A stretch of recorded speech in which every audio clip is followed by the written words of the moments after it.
It is indeed my esteemed pleasure to present to some and introduce to others Simene Walden, also known as the student teacher. She is a motivational speaker and trainer, book coach, international Amazon best-selling author, and spoken word artist. Simene Walden.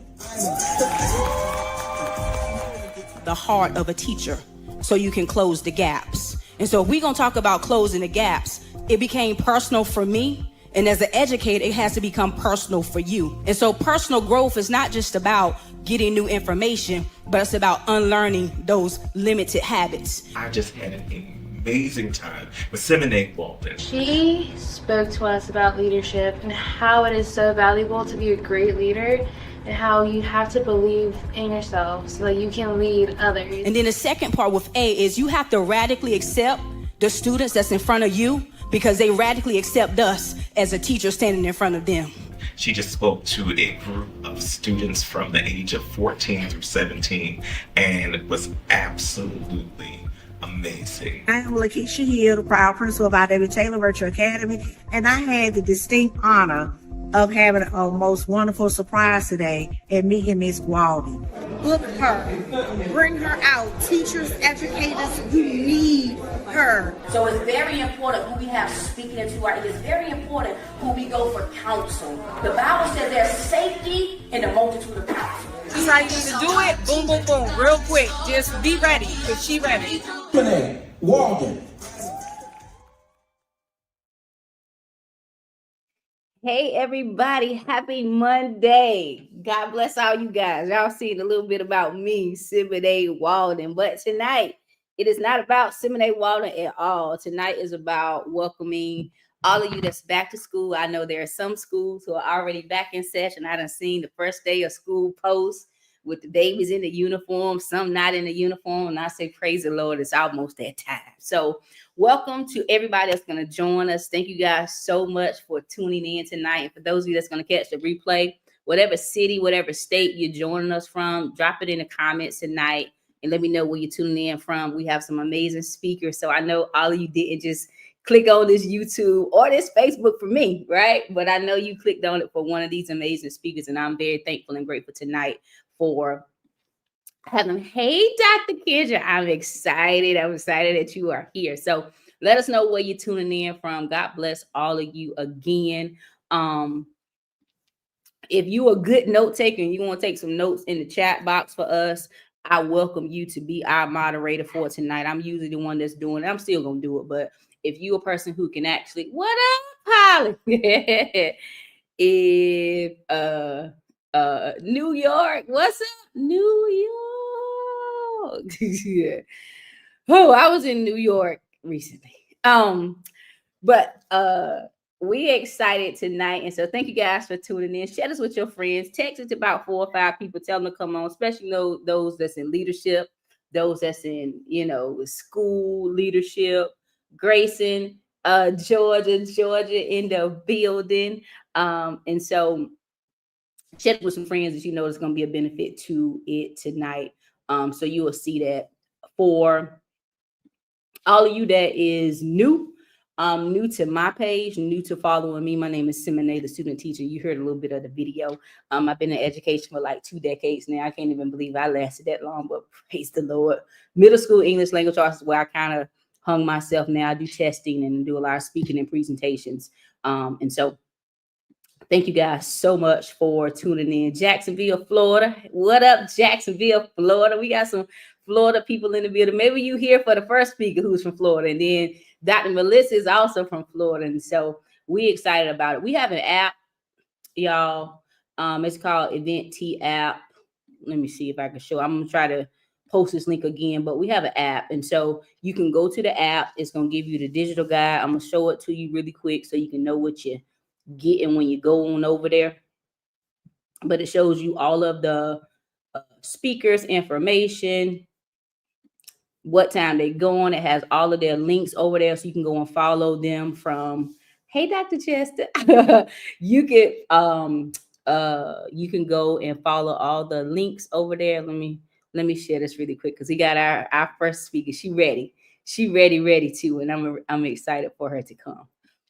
So that's her first page right there. So if you go over there, you go to the events here, and I'm gonna put the link in there, the real-time link in a second. But you go over there, you'll see the schedule, when everybody is up, greetings from me. You can click on all of their links to their social medias. We also have something where you can take notes. You can take digital notes. What's your biggest takeaway from each speaker? What's your favorite aha moment? One thing that resonated with you. One thing you will no longer do after you listen. One thing you're going to start doing since you've heard these speeches. And so that's for every single one of the speakers. Dr. Kendra uploaded her PDF of the workshops and trainings. You can go and book her. You can book all of them actually. And so out of each one, you have that. So if you go to the guide, you'll see all of this, all the information, all of their links. So you will have to download it to get it, or go over there to get it. So it won't be redundant of me keep posting it in the actual chat. And it's a way you can stay connected. Join our Telegram group. If you want to be a part of a next summit we're going to do is October 26th. Is Hope for the Holidays. And so I do Beauty Beyond the Bruises, and we'll have different things every month. And November, December, the holidays coming up. So that's what that'll be about. So go over there, check that out. But I'm going to go back over here and I'm going to read off our sweet introduction of our very first speaker, which I'm really excited. And I don't even think none of y'all saw that, because I'm coming back over here and I don't even think y'all saw my screen. But nonetheless, I'm going to read off her bio, and I'm going to matter of fact, I'm going to bring her up while I read her bio.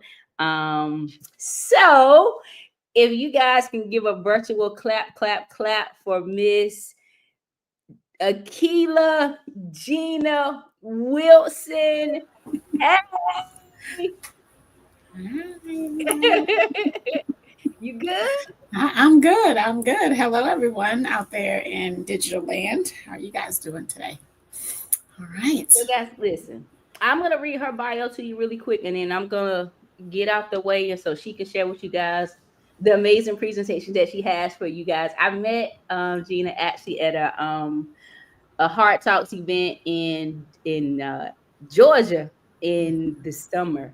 And I just loved her hair color, and I just wanted to talk to her. And Brittany said, turn around, talk to somebody you don't know. And she ended up talking to me for a little bit. And so that's how come I ended up meeting her. But I didn't know she was in education. I didn't know she was everybody's favorite English teacher. I didn't know any of those things. I just knew I wanted to connect with her. And so Akilah Wilson holds a master's in education in English education and a BS in finance from Florida State University. She is a doctoral student in language and professional writing at Morgan State University, where she also serves as a doctoral coaching fellow for the School of Graduate Studies. She is an aspiring HBCU, and for those who don't know what that means, historically Black university, written language professor and writing center director. She can be found on most social media platforms as everybody's English professor. And so I welcome to all of you who don't know Miss Akilah Wilson, the favorite English professor. Here she is, live and living color. And so Akilah, do your thing. Thank you so much for being a part. And I'm going to step off the screen. All right. Thank you so much for having me, Simene. This is my very first time presenting to, I guess, would be a national audience. I teach virtually every day, so it's a little bit different. I've been off for the summer, so just kind of warming up. I want to talk to you today about not just trusting the process, but actually enjoying the process. All right. So I did not have any notes or anything that you could keep, but definitely put some stuff in the chat. I'm also going to have some interaction from you with my Mentimeter. So if you can get your phones ready to text in, that would be great. So I am the mom of 6 and the grandmother of 1. As Simene said, an English language educator. And I'm all but dissertation at Morgan State. So I'm ready to finish. I was hoping to finish in December, but we all have a story, right? So that will probably be May. Definitely be May. All right. So go ahead and join the Menti Meet right now. The code is 86473949. All right. And I want you to kind of tell me what your why is, right? So why do you teach? What's the purpose when you walk into the classroom every day? Is it job security? Do they give free tuition? Do you happy because you have summers off? Are you allowed to be creative? I want to kind of know what your why is. I'm going to be looking at the Mentimeter as I come in. All right. And then I'm going to share some of those with you as you guys are bringing them in. But you have to have, of course, a why about why you do something. And I'm hoping that we'll discover today that it's much more than the paycheck that you get. Obviously, we want to be respected as educators and be paid. But there are some other benefits. And so I do hope that you'll be able to share those things with me. I am looking at the Mentimeter. Come on in. Very good. Making a difference, making an impact. Somebody loves their profession. I love that for us. I do. I'm going to get a couple more in, and then we're going to move forward. So I always think about the song Eric Clapton, right? If I could change the world, right?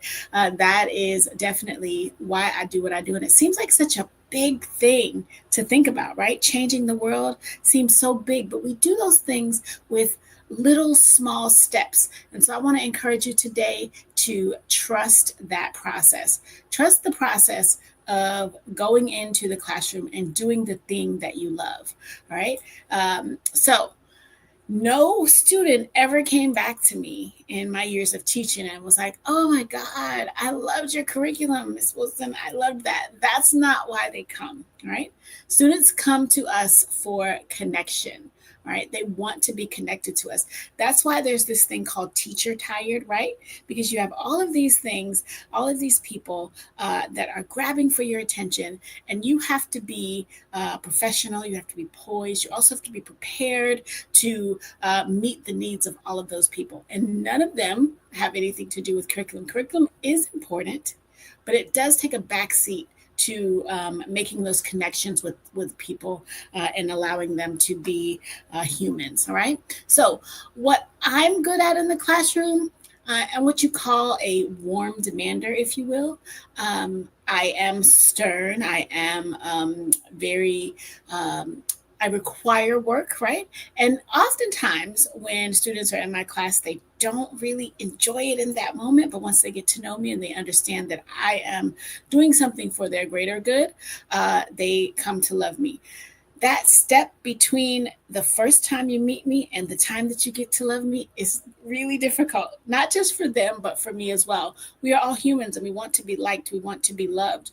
But sometimes that doesn't happen right off the bat. You have to go in and build a rapport, build a trust, let them know that you are there for them, that you are going to be holding them accountable, that you are going to watch them grow. And all of those things are happening while you on the other side are also doing your professional stuff. You are collecting data. You are monitoring to make sure that students are meeting benchmarks. You're doing all of those things. So in order to figure out how you're going to trust the process, you have to first kind of know what you are good at. Okay, I am both a classroom teacher and a virtual teacher. So, and in both spaces, I have to be proficient with Canvas. Now, I'm not perfect with Canvas, but I would say that I've had enough experience to really put together a really good Canvas course. And my students tend to appreciate that organization. And then I list all those things, and I list these things to you because I want to show you that it's very important in this space to be vulnerable. Okay, no one comes to this space perfect and knowing everything. All right, these are things that I have built over my almost 10 years in education. Education was a career shift for me. I always wanted to be a teacher, but I didn't want to not make money. I didn't want to be a broke teacher. And so I went into it with the idea of I'm going to do that later on in life, which is what I absolutely did. And I really missed all those years, and I feel like sometimes I'm trying to catch up. But as I am doing that, I'm also giving myself grace and understanding that as I walk into this space, perfection is not the goal. We have to learn how to trust that process, not only in what is being built in with our students, but also what is being built in to us as we continue to become educators. Okay, so it's not just really trusting the process, right? If you just trust the process, these are some of the things that you might experience. You might get burnt out. You might feel unfocused, detached. You might make uneducated decisions, be disengaged. All of these things happen when we just say, oh, I'm just going to trust the process, right?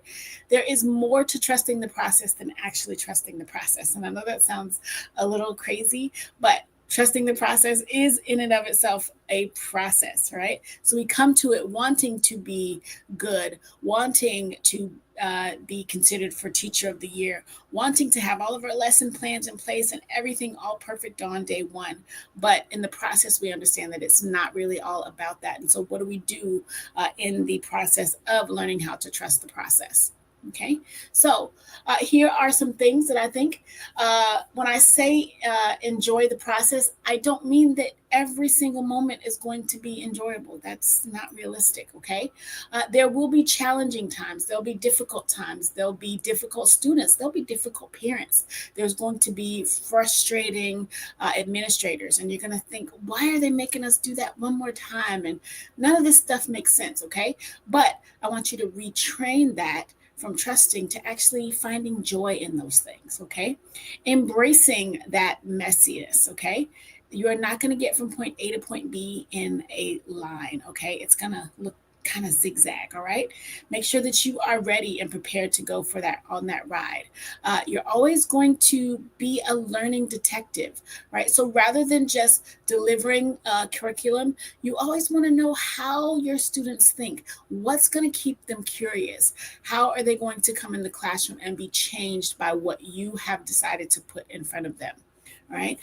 You also want to figure out your sweet spot. What are those things that you do naturally in areas that you show up naturally? Let's focus on those natural things and enhance them. And then we can identify those things that we're not so good at. And then we can start to trust the process in those ways and become better educators all around.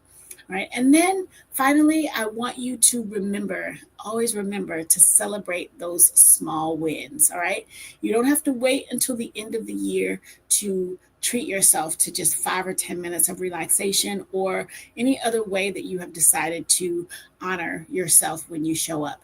It's not about the destination. It's more about the journey. So you're going to celebrate when a shy student like finally speaks up and says something. You're going to celebrate when you try a strategy and it maybe only halfway works.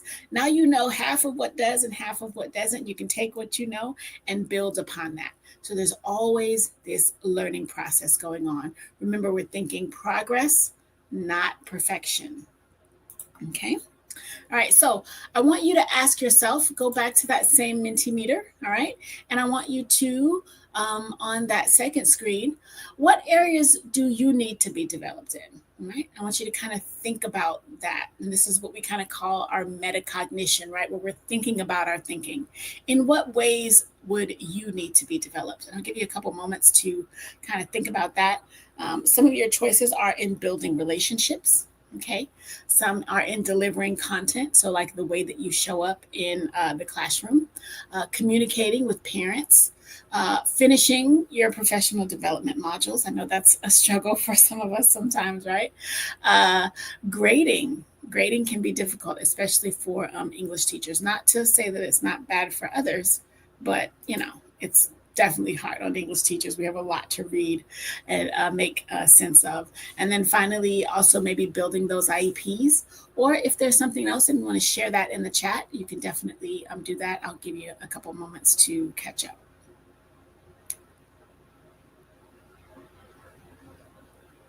Yeah.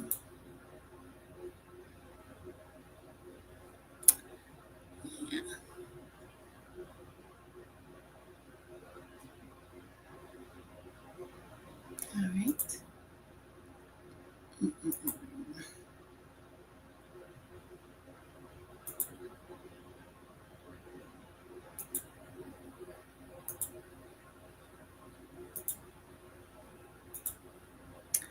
All right. right, so it looks like many of us would love to be into building relationships, and that is perfect. That's excellent, because that's what we do in the classroom. That's what it's all about, is making those relationships. And I, as a new teacher, didn't really understand that.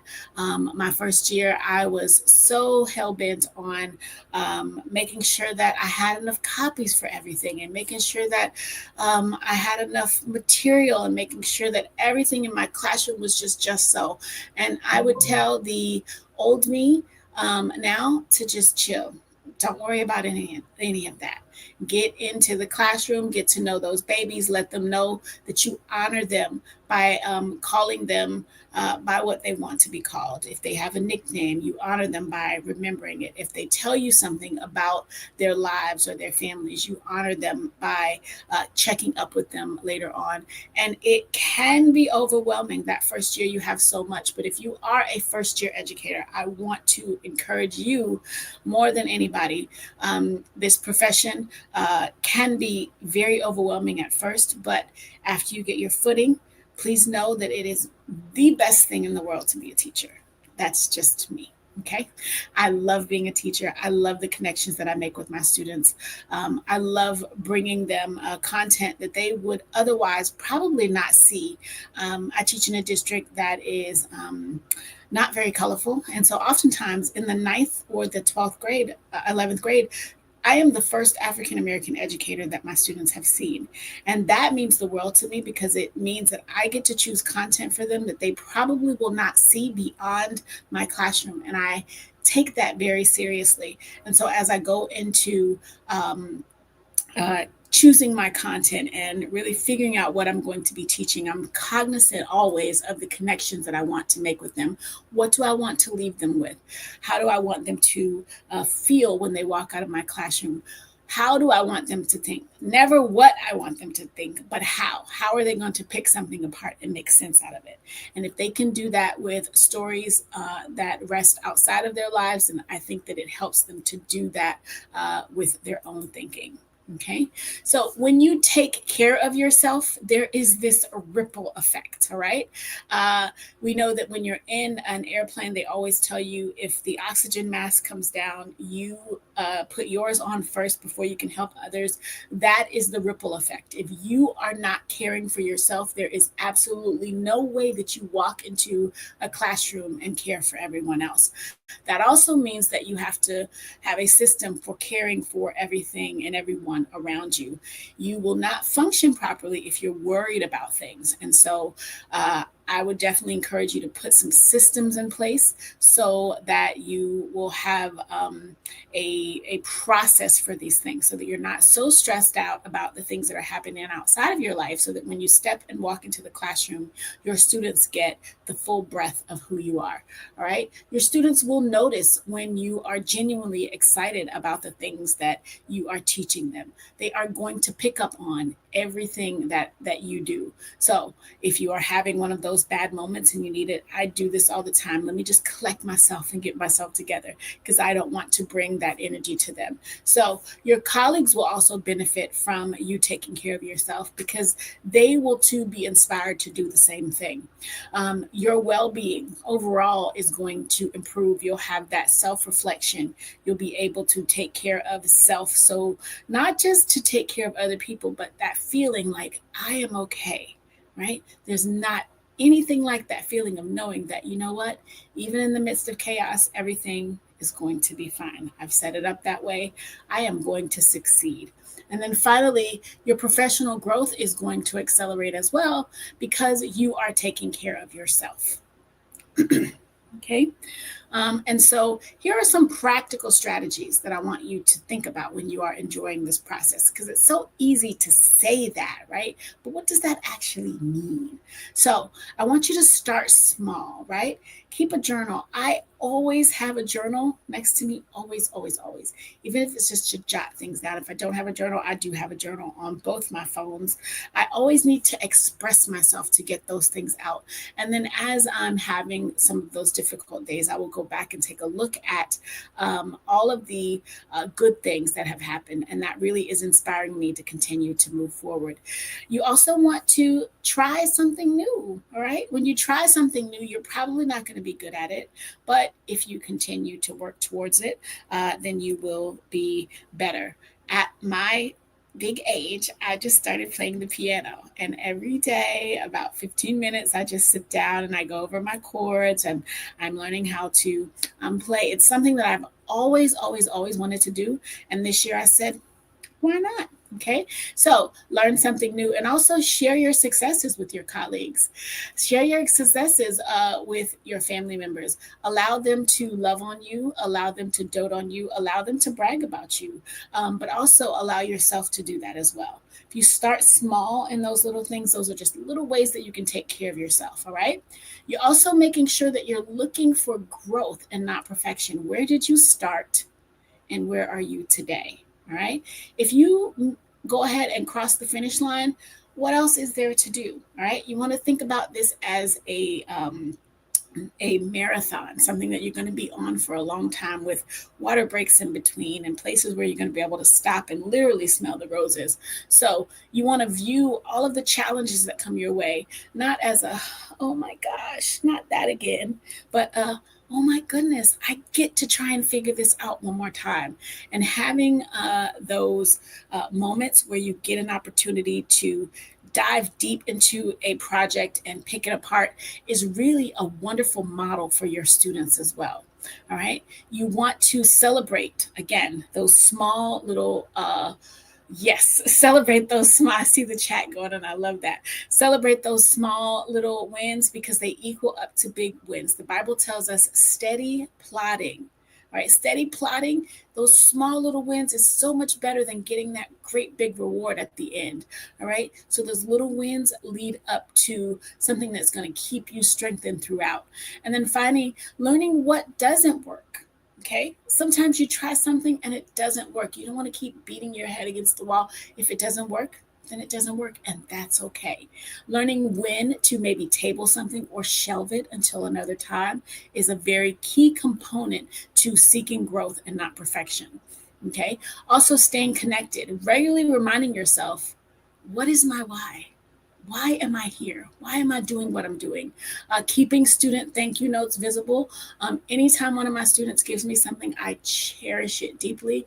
And I want them to see me coming back to use it. I had a student who left my tutelage and went to Atlanta, and he started following me on Facebook, found out that I was in Atlanta, and he was so excited about me just coming and just checking on him and just making sure that he was okay. He was in wonderful hands, of course, but I was like home to him. And so keeping those student notes visible will kind of help you to remember why you're doing what you're doing. And then also reflecting on the long-term impact that you're having, right? So, you know, the days are long, but the years are short. We are going to take and look back even at the beginning of this year and say, oh, I can't believe it's June already. And it will be June already. So take those little moments in time. And then one thing that's so important is to laugh, okay? Laugh at yourself. Put humor inside of your lesson planning, all right? I'm no comedian, but I think I'm a little funny, okay? I'm no comedian, but I do think I'm a little funny. And when my students enjoy my laughter, it makes me feel so good. We have little jokes that we do together. We share memes. We have meme Mondays where we come and we bring like our best memes. And we, as an English teacher, I'm always thinking about, okay, what do these actually mean? Like what meaning, what value do they hold in language? And that is a way that I can get them to connect. So figure out ways to laugh and not to take yourself so seriously. Yes, this is your job. Yes, this is your profession. Yes, you want to put your best foot forward, but remember that you are a human being. This is your first time being the age that you are, and so no one has it all together. All right. And as I wrap up, I want to remind you, to jump out there. All right. Don't just trust the process. Throw yourself into it with this curiosity, with this vigor, with this creativity. Take a chance and just kind of take that leap of faith. All right. If you have some questions, you can definitely put those in the chat. But I also have my Gmail, which is everybodiesenglishprofessor@gmail.com. Would love to entertain any longer questions that you might have. And then finally, if you'd like to connect with me, I will put that QR code up on the board. It goes to my website, and then the website will take you to all of the apps that I am on. Now, I am a teacher, a professor, a writing coach. I do a lot. So I don't really post that much content yet. But you wait until I graduate, and I got y'all. I do. All right. So we've got this and we've got that. We've got this year. Okay, you guys, it has been a pleasure to present to you. And so up next, we are going to be having Dr. Kendra Washington Bass. I hope I'm saying that correctly. All right. Thank you so much. Oh my God, you did such a great job. We're teachers, right? So, educators, we love to talk. We just love to talk. So, listen, thank you so much for sharing. Thank you for the slides and the presentation. I could feel all of what you're saying, especially being a former reading teacher. Like, it's a lot to grade, building those relationships. You did an amazing job. So, thank you so much. I told you, if you want to hang out, you can. Thank you so much. Definitely will. And I'm going to put the link to my slideshow in the chat, just in case anybody didn't catch anything and they want to get that. I'll do that. Okay. See, such a great educator. Let me put this in the chat for you. Okay. Thank you so much. So I appreciate you. Whenever I have something else, you always welcome to come back. So thank you so much for sharing tonight.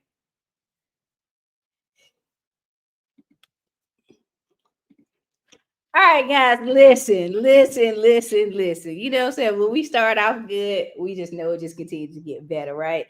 And so as Akilah introduced me, Dr. Kendra Washington Bass, I'm excited to have her on. I met Dr. Kendra at a Be Well Black Women Education Leaders in June. And I went to her session and I won a book. I won her book and I've been reading her book. It's called Unwrap. I love it. And one thing that those of you, when I come on, I'm usually talking about ministry or prayer or something like that, right? But when I went to her session, right, she just kept it all the way real. And Dr. Kendra, I remember when you was like, can we cuss in this section? And I was like, section because frustration. So shoot, in the right place. And so I was excited. She kept it all the way real. I just felt all of what she said. And I was just grateful and thankful. And so, when I was doing this, I was like, I'm definitely going to reach out to her and see if she will be a part. And when she said yes, I was just so super excited. And so I'm going to read you a bit of her bio. I don't like to skip that because especially as women, and not just Black women, but especially Black women, we work really hard to get to where we are. And I don't want to ever shortchange somebody's accomplishments because we trying to, and I love to be on time and all those things, but I definitely want to honor the work that she has done and the woman that she is. So I'm going to read her bio and then I'm going to bring her up here. So Dr. Kendra Washington Bass is the co-founder of the Lucy Leadership Project, a leadership development initiative that empowers women in education to thrive through coaching, workshops, and community building. If you go into the app, you will see her workshops, everything that she does, how you guys will be able to get into that. I will repost that again, but go check it out because she has some amazing things that she does. You can go to her website, click on all her links. You can follow her on TikTok. With over 30 years of experience in educational leadership, right? So she true to this, right? She true to this. Dr. Washington Bass is deeply committed to supporting women leaders, particularly those navigating complex systems, by fostering their personal growth, professional development, and well-being. And I didn't know, I did know the concept of what everybody was going to talk about, but it's only God that can put stuff together and it kind of flow the way it's flowing because, Akilah just talked about kind of like well-being, and I know what she's going to say. It's going to be so fire too. As a certified Clifton Strengths coach, Dr. Washington Bass leverages strengths-based strategies to help leaders build resilience, confidence, and clarity in their role. So whatever role you may play in education, you may just be a parent, you just may be an adult, right? You can get clarity on that too. She's also the co-author of Unwrapped, which I just showed you the book, The Pursuit of Justice for Women Educators, a best-selling book focused on transforming leadership for women in education. Dr. Washington Bass's work is driven by her passion for social justice, women's empowerment, and creating spaces where women can be their authentic selves. And I can tell you from me just being in her session, we really was able to just be our authentic self. She has facilitated workshops and coaching for school leaders, districts, and organizations nationwide, helping leaders unlock their potential and navigate the challenges of leadership with purpose and authenticity.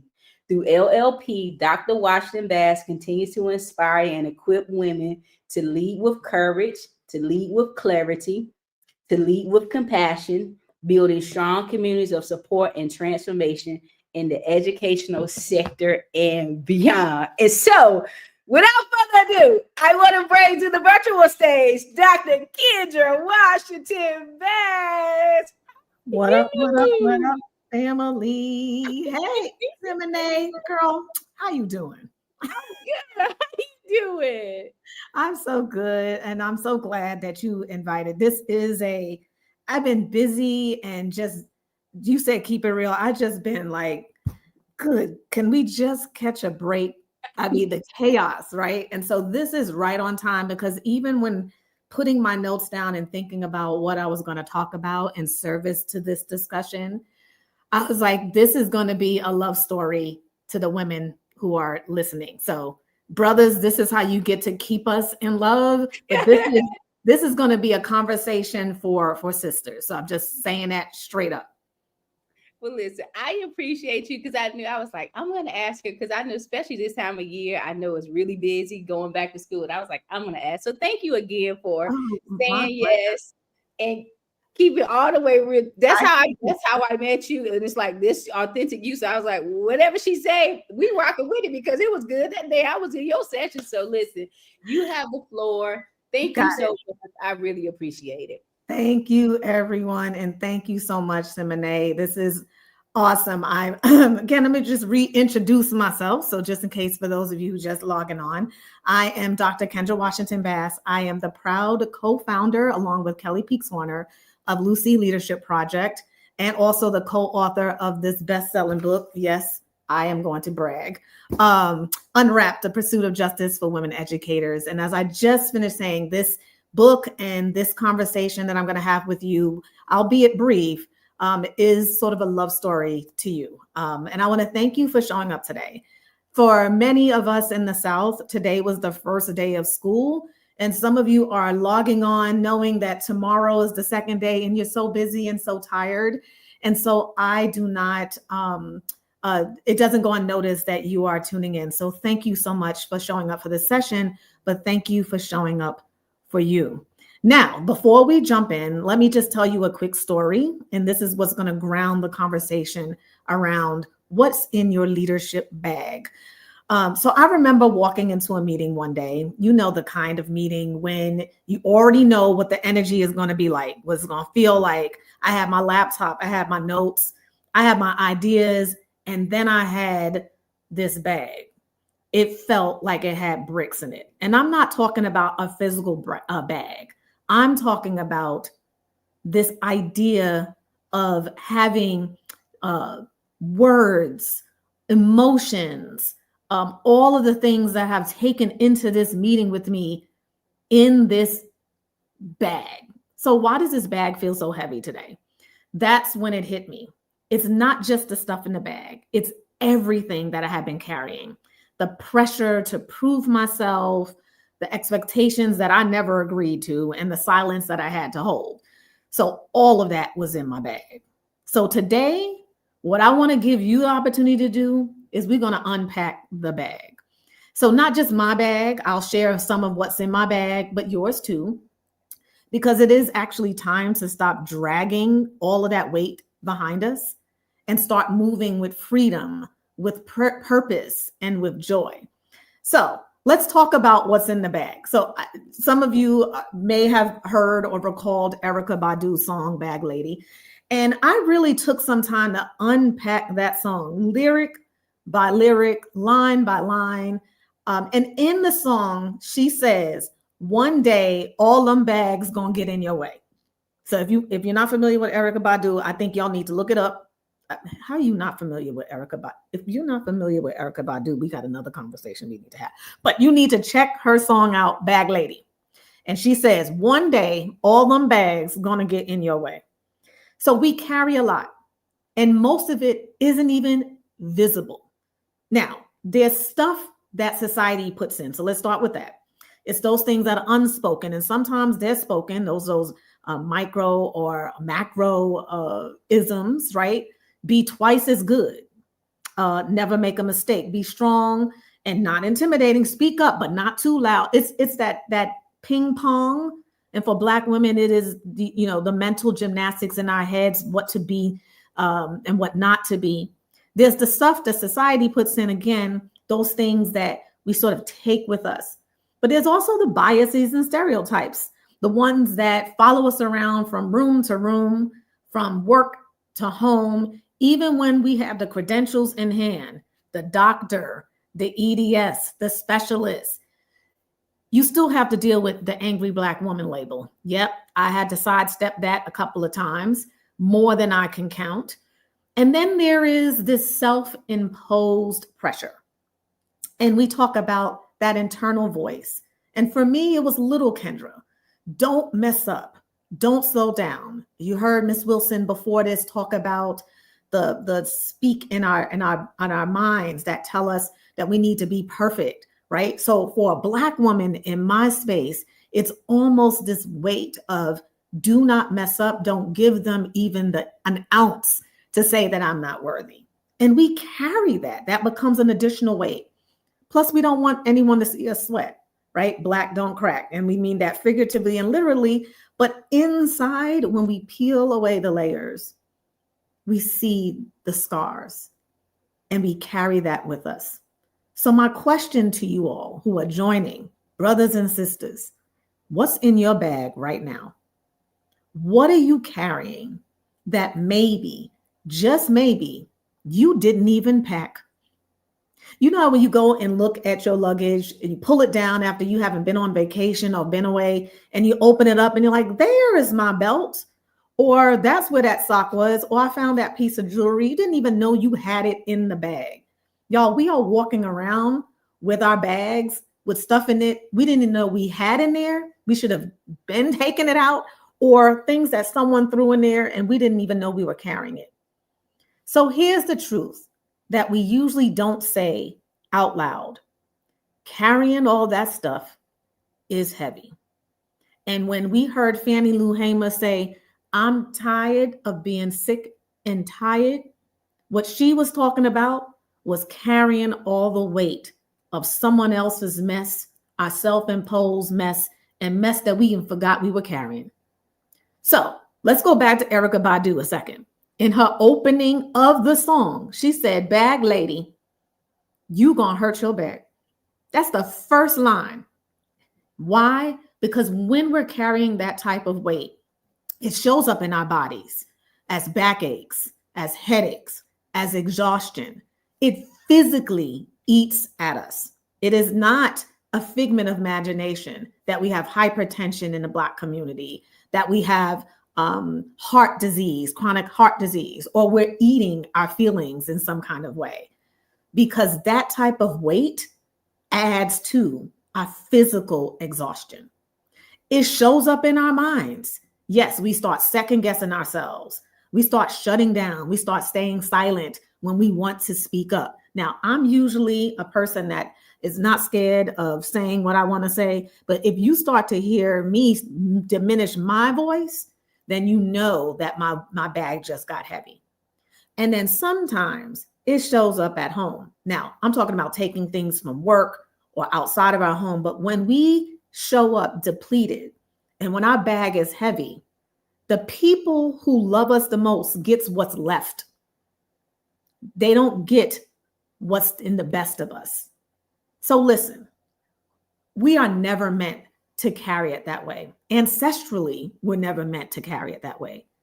When you carry that type of weight, you can't breathe. For those of you who are leaders, you can't lead and you can't live fully when you're weighed down by what's not ours to hold. So in Unwrapped, in our book, we say you can't be your full self if you're always in survival mode. Keeping your head above water, a little good times analogy there, right? When you're keeping your head above water, making the waves as you can, temporary layoffs. I mean, I can go through the whole thing. Ever hear that song? Yeah. Ain't we lucky we got them? No, I do not want to just survive. I want to thrive. Why? Because it is my birthright. So now let's break it down.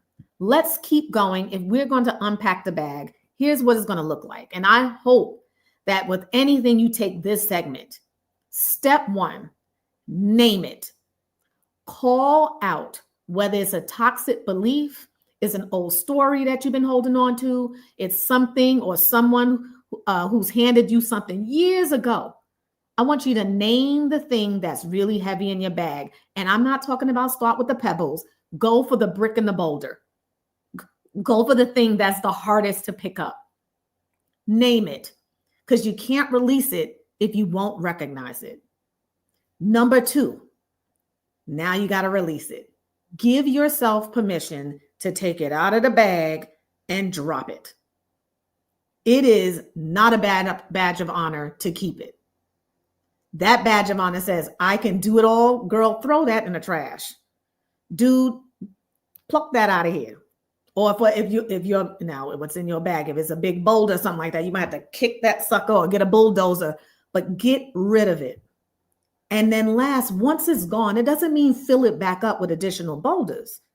You got to make room to do something that we typically don't do. I'm going to say this very controversial word, rest. Now, I'll just say as an aside, I'm going through that moment. Look, I got the fan right here. I'm going through that moment.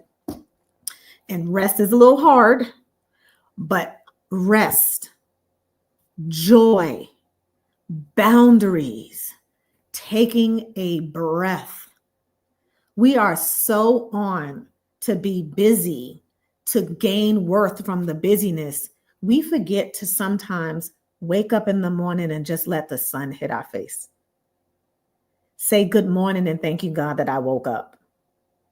Say, I love you. Being in that space of just breath and being, taking a moment. Don't worry, the to-do list is still going to be there. The expectations of someone is still going to be there. But what are you doing for yourself? How are you being there for yourself? So let's try this. Take a second right now. One thing that you want to let go of. Please, in the chat, write the thing you want to let go of. If it's you want to let go of this idea of imposter syndrome, and y'all need to come to our workshop on that, because that's a whole nother story. There's no such thing. But if that's the word you want to use, you want to let go of that. You want to let go of perfection. That is enough. That is a sign of oppression. Maybe you want to let go of being all things to everyone. Stop being Bob the Builder or the Jill of all trades. Put in the chat. You can jot it in your journal, or you can just say it out loud where you are, whether you're in the car, at home. Just say, this is your moment to actually name it. It's your moment to unpack. Now let's talk about the good stuff. What does it look like to start leading in an unpacked way? It looks like the following. It looks like clarity, because you're no longer filtering your decisions through everybody else's lens. This is what Sister Wilson was talking about earlier, this being clear. It looks like authenticity, because you're showing up as your whole you, not just a palpable version that people get to see. Now, that is difficult in some people's journey to show up as authentic. And I'll just tell you that I had the difficulty doing that until I got to the other side and realized I'm actually more happy and I'm in my own space and living my best life because I'm showing up like I am, And people were scared of that, which is why I sort of hid behind the mask of another Kendra. It was also to appease someone else. They weren't coming home with me in the evenings. They weren't waking up with me in the mornings. And so being myself and who I am has got me a very different interaction. I actually curate the people who are my critics. I curate the people who I love. And I'm in such a great space because I get to be who I am. And it also looks like strength, not the kind that runs on fumes, y'all, but the kind that's rooted in joy and boundaries and sisterhoods. I am much stronger than I ever was before. Not physical strength, but I'm mentally and emotionally much stronger in my space because I've started to unpack that bag. Now, sometimes the bag gets packed in there. It's not like it's a one-shot deal here. This is a process, as Ms. Wilson said. You have to keep going back and inspecting that bag. You also have to put some locks on it so that some people don't try to get into it, right? So it's who you're going to get access to. That's the boundaries. So look, I've lived it. And I've watched other women in our unwrapped community live it too.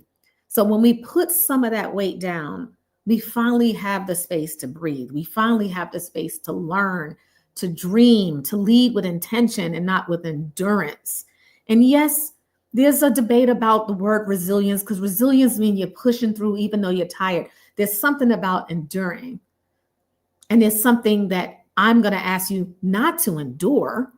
I want you to lead with intention. I want you to lead with joy. So that's the heart of an unwrapped community. That is what me and Kelly are trying to build as we are supporting sisters in this work. It's not about being perfect. It's about being supported when you're being real. So let me leave you with this. You don't have to carry it all. Please don't. You are allowed to say, this isn't mine. You are allowed to put it down. And you are allowed to thrive. So this week, I want you to do one thing. Just one. Because I know some of y'all type A on here, y'all want to try to do the whole thing. One thing, just to help you feel lighter. One, name it. And then I want you to claim. One thing you can do is cancel one meeting. Like actually go home at a decent time. How about asking for help? That's something you can do. Or why don't you just say no without explanation? Because you know, no is a complete sentence. So when someone says, can you do this? No. Then just walk away or read a book or get in your car and go home. Here's what you need to remember. Thriving isn't a luxury.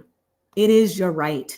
Audre Lorde says that all the time about self-preservation, and an act of political warfare is a self-preservation, especially for a Black woman. So if no one has told you lately, you're doing better than you think, you are more powerful than you realize, and you are not alone, someone told you today. Thank you so much for being in this space with me today. Thank you for being in this space that Simene has created. Let's keep unpacking. Let's keep unwrapping together. If you want more information about how to do that, please feel free to reach out to me at lucyleadership.com. And you can follow me on all the stuff. I'm on the TikToks and on the Instagrams and all that other stuff. So listen, ladies, sisters, brothers who support us, this is my love story to you. Thank you. This is so good. I was over here like typing in the chat box, all the things. Dr. Kendra, thank you so much. And I got to just hit no and walk away. I'm going to just do that. I'm going to just hit the no and walk away. Yeah, let's say, nah, not today. Bye. See you later. Oh my God. Thank you so much. That was so good. This is definitely one, like I'm going to listen to them all, but this is one I'm definitely going to go back and listen to again. I appreciate your time. I really do. If I ever have anything, you are welcome to always come back and join anything that I got going on. So same here. Same here. Thank you so much. I appreciate you. You're welcome. And you had all of the people in the chat. It's going. Thank you to everybody who has come to support Dr. Kendra. Thank you for your engagement. We appreciate you. So Kendra, you have an amazing night tonight, and I appreciate you so much. Thank you. Thank you. And bye, sisters and brothers. Thank you. Bye-bye. Wow, guys, listen. Hey, this is good. Akilah, are you to come back on the screen with me? So guys, listen, that was really good. So thank you guys, all of y'all, for tuning in. So listen, now we about to have my homegirl. She's my friend. The girls. Akilah about to come. No, Akilah, come back. Akilah's about to come up here with me real quick. We could just do a little bit of I don't know, some little Q&A real quick. Akilah, what you think about what Dr. Kendra said? Oh, it was so necessary. I oftentimes think about the bags that we carry and how heavy they are. So it was just apropos. Definitely. Yeah, I was like, wow. I actually made a video. I was trying to upload a video, but it wouldn't load. But I actually made a video last night about baggage claim. Because I was in airport, right, without my bags. So I just thought about there's a difference between baggage and luggage. But a lot of times we'll carry bags, and I think she said this, a lot of times we'll carry baggage that's not even ours. We carrying weights that don't even belong to us. It's just been passed down and passed down and passed down. And sometimes we hoping people don't see the baggage, but they can see it anyway. And so I just thought that was really good. So I was excited that she said that. So thank you for staying around with me and being here. So I'm about to bring up our next speaker. So you just stay here if you can, and I'm gonna bring you back up once she's done if you're still here. So thank you so much. Hi, I know I didn't even tell you. I just popped you on. Guys, listen. I'm gonna get her the justice and the due bio that she deserves, but this was my homegirl. Like, we work together. I know her as Holly, right? She's Dr. Johnson now. When I met her, she wasn't necessarily doctor, but Holly always been smart, right? I mean, she used to say stuff I didn't even know what it meant, but I just went with it because I figured, she's just smart like that. So thank you for saying yes. Thank you for asking. Well, I did. When I reached out to you, I was like, I know you had a lot going on, and I didn't know. Also, I'm not going to tell you no, right? So once you asked, Simene, I was like, it's going to be a yes because that's what we do. No, but I want to be mindful of, your situation. So my prayers still really go out to you and your babies. How's Jayla? She's good. She's 19 and graduated and finished real estate school, and she is flourishing and doing all the things that she needs to do. But also, she's 19. So there we go. Hey, Jayla, and hey to all the other babies that I haven't been able to meet yet. Right. So, thank you for being a part. Like I told Dr. Kendra, I'm going to read your bio because it's worth reading. I don't want to just skip over that and tell everybody this is my homegirl, right, from New York, right? That don't really do much for people, but Holly has put in I call her Holly, but Dr. Johnson has put in the work. And I'm just excited to know her and for all the things that you're doing. So she's a Buffalo native. I used to work, I'm going to tell you this offline, but I used to work with they was a CEO of this charter school in Maryland. You might know they're from Buffalo, but I tell you that offline. But Buffalo, as if everybody in Buffalo know everybody, but I'm not sure, but I'm going to still tell you. She's a Buffalo native. Dr. Makeda Johnson is a newly appointed president. Let me say that loud. President and CEO of the Greater Miami Urban League starting at the end of August. The first woman to hold this role at this affiliate, Makeda is excited to lead the charge and continue the work and legacy. Previously, Makeda worked as the Chief Operating Officer of the Winston-Salem Urban League and in the inaugural Director of Emerging Programs and Education at the Urban League of Central Carolinas. She has worked in the Urban League for over a decade, leading the charge at 4 affiliates, empowering communities and changing lives. Makeda spent over 15 years in education as an ELA reading teacher. That's how come I met her, because we was reading teachers, and an administrator at both public and charter systems. Dr. Johnson is the youngest daughter of Sharon and Kenneth Holly, and to her parents, I used to hear a lot about you guys. So Makeda definitely loves her family, and she talks about y'all a lot. So shout out to your mama and your daddy. They are entrepreneurs in Buffalo who own the oldest and only brick and mortar Black bookstore in Western North Carolina, and that's probably where you Western New York. What you say? You said North Carolina, Western New York. Oh, I'm sorry. You right. I'm sorry. Western New York. They're from Don't New try to steal York. us for the Carolinas. Don't do that. They in New York. Is that where you got your love for reading from your parents? It is. It Okay. is. Absolutely. She's also a mother of 4 children: Jayla, Shaka. Make sure I'm saying this right. Shaka, Kenneth, and Rain, and a recent widow of her husband, Darnell. And again, that's why I said I wasn't sure if you was gonna be able to do it, but God bless you for, still showing up. She was a member of the final cohort of the highly selected Emergence Leaders Program by National Urban League. She's also a proud member of who? A proud member of who? Of the Alpha Kappa Alpha Sorority Incorporated. You hear that, Dr. Melissa? When you come on and see who you a part, she says the. Okay. Celebrating her 20th anniversary this past spring. Her motto is Ubuntu. She used to teach me stuff like this too about Kwanzaa. Now you're the first person that ever told me about Kwanzaa too. I didn't even know about that. Kwanzaa. What you say? I said shout out to Kwanzaa. Yeah. Her motto is say it for me one more time. Ubuntu, which translates to I am because we are. And so listen. New York is strong on this podcast. It is. It is indeed. Like y'all bring y'all people tonight. Y'all can hear that I'm not from New York, but I love all the New York people. So thank y'all for showing up. So listen, Holly, I'm gonna step off and give you the floor again. Thank you so much for saying yeah, because you could have said no, but I appreciate that you saying yes. And so she's very smart, just like Akilah and Dr. Washington. So get your educational ears on. You might have to pull out a dictionary or something a time or two. I don't know, but here we go. All right, thank you so much. Here you go. So good evening, everyone. As Simene said, my name is Makeda Johnson.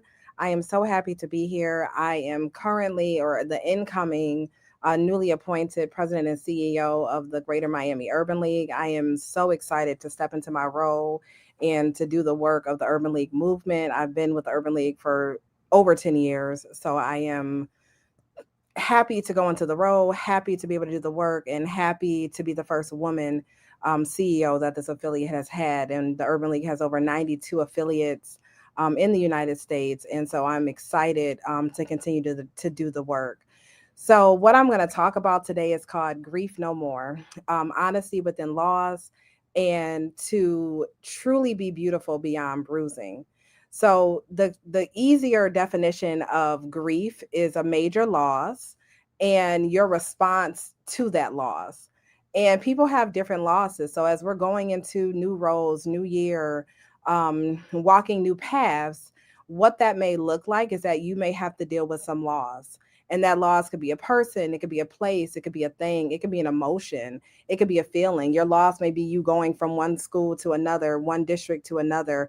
It may be your person who was there with you in the school year all year is no longer there. But for me, my loss going into this new season is I just recently lost my husband. And so what I want to talk to you guys about is taking that loss and how to keep moving and how to do encouragement, because you may have some people that you may get within the school, within your classes, within students who also have a loss. And how are they to keep going? How are they able to keep moving? How are they able to move? I'm a mother of 4. And so my youngest 3 are still school age. So getting them to get to the point of taking that loss and being able to move forward. So 5 things that I want to share with you, I'm going to call them the 5 G's. And my husband, once upon a time, used to mentor for me. And one of the kids used to call him a triple OG. So with that, I want to talk about 5 G's and what that looks like, and not the type of G's that we use for our cell phones and our internet, but G's that can help us to get through and get past, that you can share for yourself. And then you can also use for your students or your colleagues, or even people who report to you who may need to know these G's. The very first G is God is. So at the end of the day, I think about the story of Job. And once I lost my husband, everybody kept saying to me, you're not cursing God. You're not finding the words to tell God you're upset with him. And I said, I'm not upset with him because at the end of the day, God is. God is all things. I'm able to do what I am able to do because of God. I'm blessed beyond measure because of God. I am able to have my talk and tell my story because of God. And at the end of the day, I'm blessed and highly favored because God still blessed us for years to know each other, years to have good stories, years to have children. So with that, you're able to still say God is at the end of the day. So our first G is God is. My second G is grace. As educators, you have to give yourself grace. We cannot be everything and everybody at all times, and we just cannot be in a space where we're just anything. We are who it is that we need to be. And at the end of the day, your story is yours to tell. So your grace is you taking time to actually be kind to yourself. Sometimes as educators, as educated individuals, we are hard on ourselves. We're the worst. We don't give ourselves the grace that we need in order to continue. But also in giving ourselves grace, we also have to give that grace to others as well, to be able to say, I understand, I know what you're going, especially if you're working at a school that has students that or scholars who are not able to have different things or do different things, and they're living with less than or have less than, or even the district or the school district or whatever is happening. So you want to be able to give grace. And grace looks like being able to say, okay, I know that this is not what it is, and I know what it is, and maybe I need to take a moment, but to give myself grace to live within my feelings, a minute to live within what's happening with me, a minute to say, okay, this actually happened to me, and give myself grace, but also be graceful. I just went to go visit someone recently, and one of their neighbors was really nasty. And I'm like, oh my God, you can be graceful. And I said to her, are you okay? Are you having a bad day? Do you need a hug? Because sometimes that's what grace looks like, but also you want to be graceful and you want to be loving to others in order for them to see what is happening.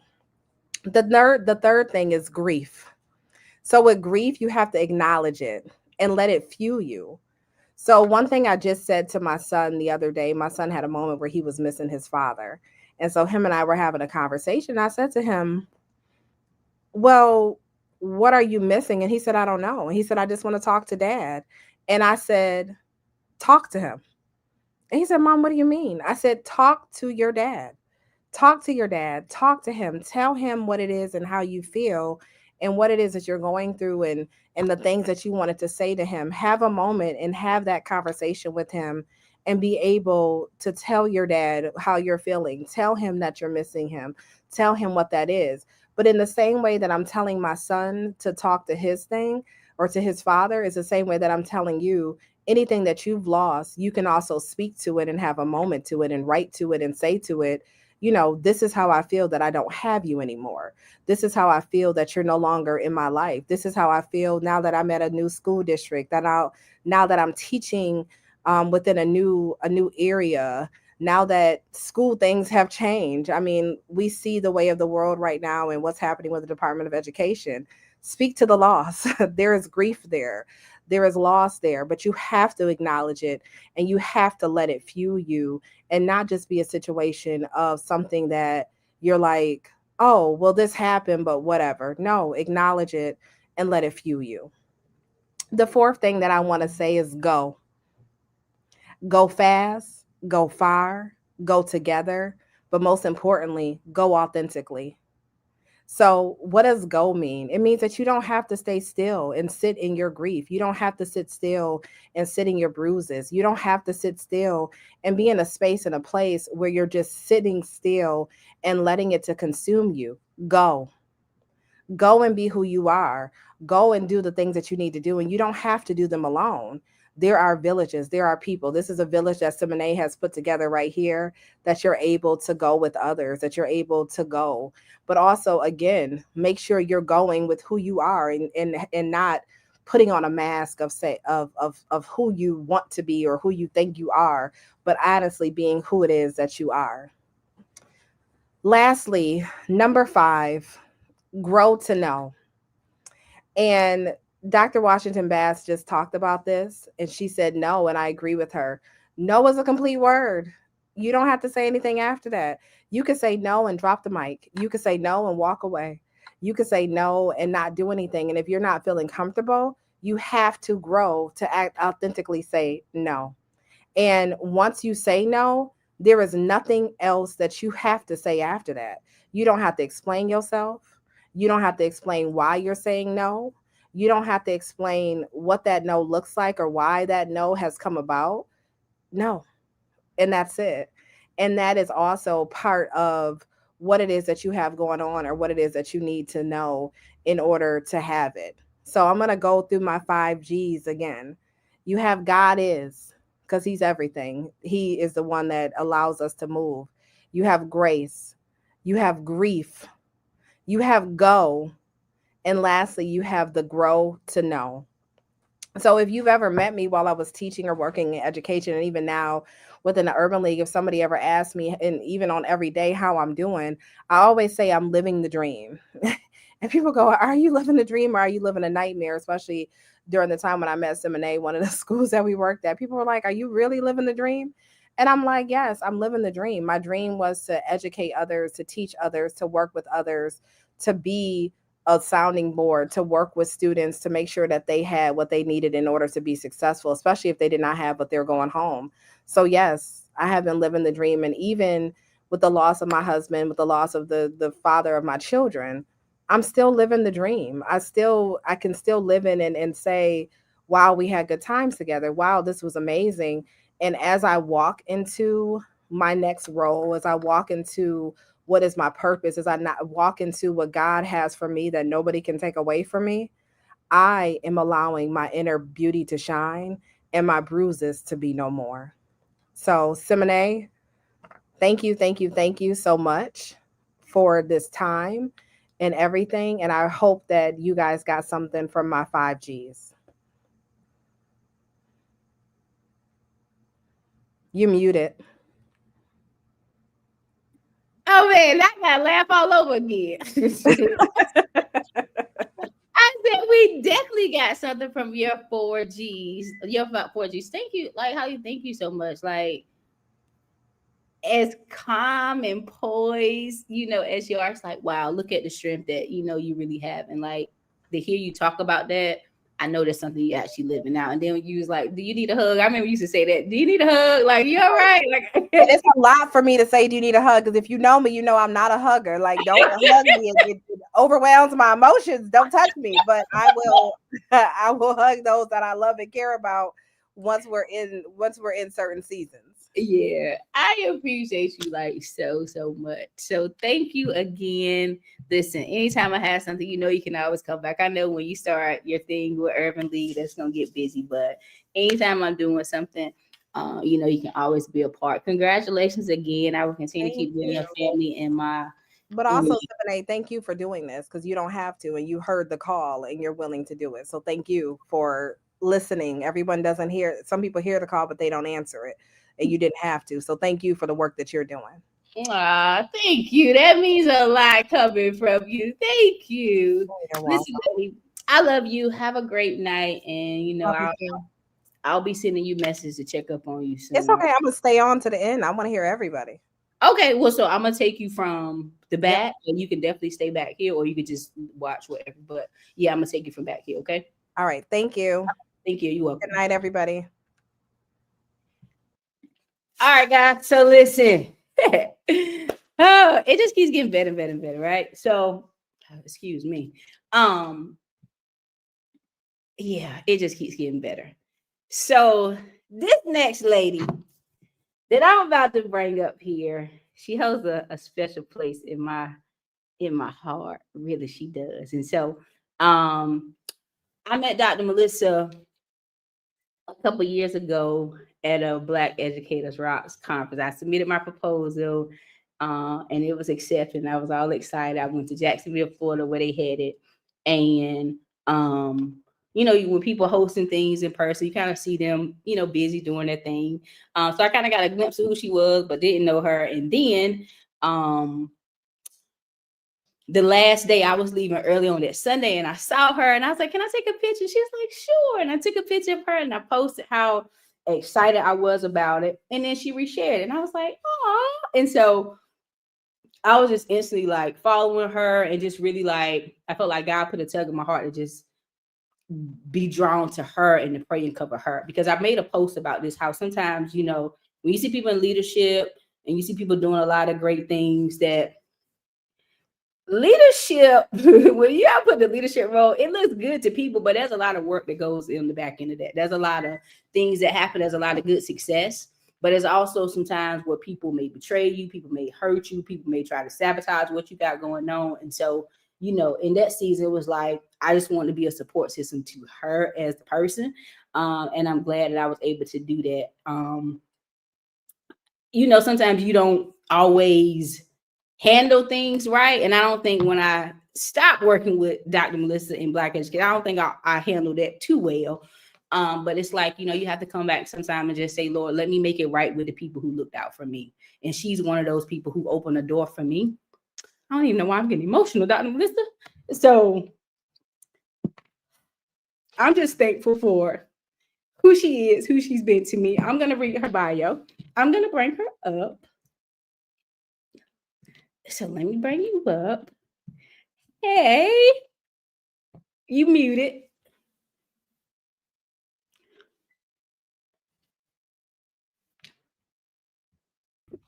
Hello, Firefly. How are you? I'm okay. How you doing? I'm wonderful. Happy Make It Happen Monday. Oh yeah, let's make it happen Monday. I appreciate you saying yes. I appreciate you for all that you've been to me. So thank you for being a part.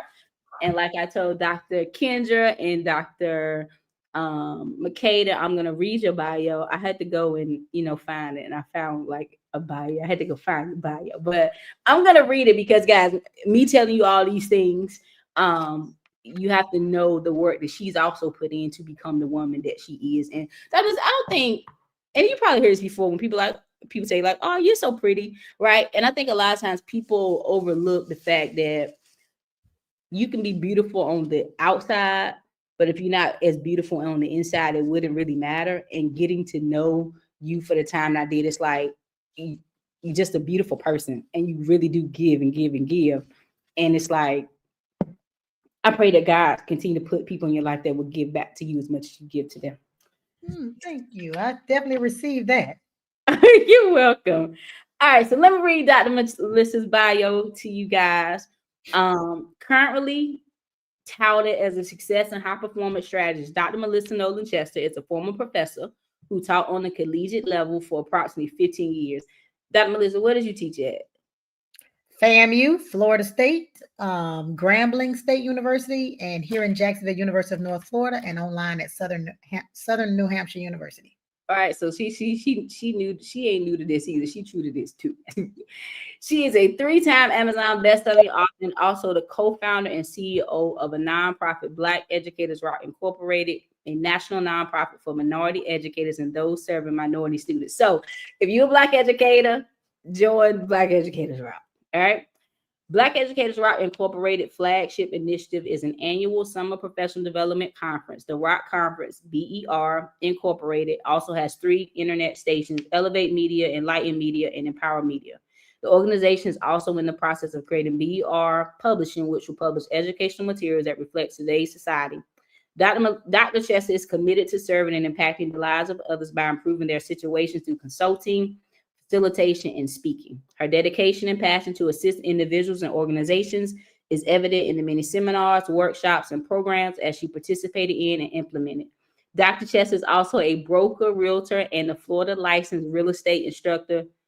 Doc makes house calls. She is a managing broker at Premier Coast Realty LLC. Okay, and that's the old bio you found. I'm the broker owner of Red Phoenix Realty. I own my own brokerage and I have my own agents now. That's an old one.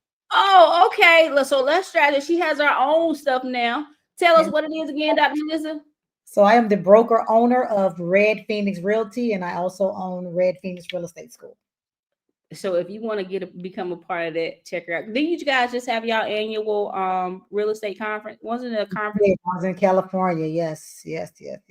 Wow. She is licensed in Georgia and currently working on obtaining her Alabama and North Carolina license. Have you got your Alabama and North Carolina license yet? I decided to pause on those. It was too much. Yeah. Okay. Dr. Chess is also the National Association of Real Estate Brokers local board president for Jacksonville, Florida. She sits on several local and regional boards that are committed to supporting youth, including Georgia Association of Alternative Education, River Oak Recovery School, and the Center One Foundation. And Dr. Melissa Holly said, Dr. Johnson said she is the proud member of, did you hear what she was a proud member of? It needs to be said once you put it up. Delta Sigma Theta Sorority Incorporated. I am a proud member of Delta Sigma Theta Sorority Incorporated. Yes. I thank you so much, man. So, Dr. Melissa, I appreciate you for being a part. You have the floor to share whatever God has laid on your heart to share, and I thank you so much. And so I'm going to step off and let you share. And again, thank you so much for being a part. Thank you. All right. So as Simene said, I am the founder and CEO of Black Educators Rock. So I wanted to start there because it's important that you know that Black Educators Rock is not just for Black educators. It's for Black educators and those teaching Black children. And right now we know that when you say the word Black, we're under attack. And so, you know, there are challenges that come along with that. And so we'll speak about that a little later on if we have time. And so as she mentioned, we are a national nonprofit. We are all across the country. We're a member nonprofit, and we host an annual professional development conference every summer. This should have been our 10th annual Rock Conference this summer, but as we all know, you know, we have this DEI debacle going on, and my educators were not allowed to use professional development dollars, many of them in many of our states, because I was seen as DEI. So they couldn't use those PD dollars and travel dollars. And I was going to do it virtual. And then I spoke with one of my mentors and coaches, and my coach was like, do you really want to do your 10th virtual? And I was like, no. So he was like, well, just don't do it and do it next year because it's still going to be the 10th, right? And so we're going to do the 10th annual in person. It could not be virtual, but we are going to do something this year before the year is over to get us all together because we need that space just where we can kind of share. Because again, if you know anything about Black Educators Rock, you know that it was birthed out of necessity and vision. It was birthed out of us feeling unseen and unheard and unvalued.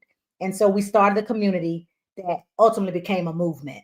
And so that movement has transformed lives, it's opened doors, and it's built bridges across the nation and internationally. And so across the United States, as well as Canada and Africa, we have members and speakers and presenters that come with us and just coalesce, and you know, we get together and we talk about the future of education as it relates to our Black children. And so with that being said, Black Educators Rock has grown to over 150,000 in our Facebook group.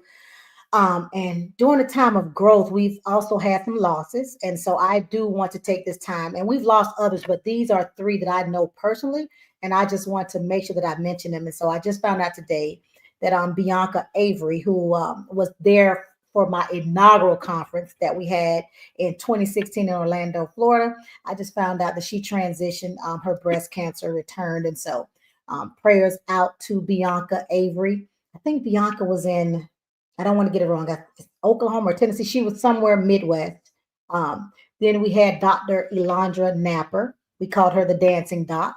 Her quote was, you have to Maslow before you bloom. And so she was all about making sure students were taken care of. And so Dr. Elandra Napper, and then my little soror, she was a 20-something-year-old Delta that we lost. That was a teacher, Mache Alston, whose voice made BER better for the short time that she was with us. And so want to pay homage to them and talk about how important, you know, just having a village is. And so it's so funny because Dr. Makeda, I think it was, that just spoke, Makeda that spoke, she had her 5, right? Her 5 points. And anytime I speak, I'm always doing 5, but 5 is my number. 5 is my line number in Delta. 5 is my life number. 5 belongs to me. So anytime I do anything, it comes from 5. It's always a number 5. I have 5 platforms of success. Everything I do, it's always in the number 5. So I thought that was funny that, like, oh, she's 5 as well. Come on, 5. Okay. And then some of the things that they were talking about, I'm going to also hit on and probably just sound a little differently. And so what I want to do tonight is reflect on my journey, right? And also reflect on the leaders who shaped me and the 5 powerful lessons that I learned from them. And so lesson number 1. So it's going to be 5 quick lessons for leaders. And whether you're in a classroom, whether you're in the front office, whether you're in the community, you are a leader. If you're not an educator, you are a leader of your family. And I think that is the first thing that I want people to kind of grasp and understand, is that we are all leaders. And when we adapt and adopt that mindset, we start to see things changing. And so my first point is, you must be honest with yourself about yourself. And so I'm going to start off with saying, know your why, right? Listen, are you walking in your purpose, or is it you're doing something for a check? You're doing it because you thought you should be there. What is the reason that you are walking the walk that you're walking, right? Understand that purpose and passion are 2 different things. I hear people say, oh, I'm passionate about education.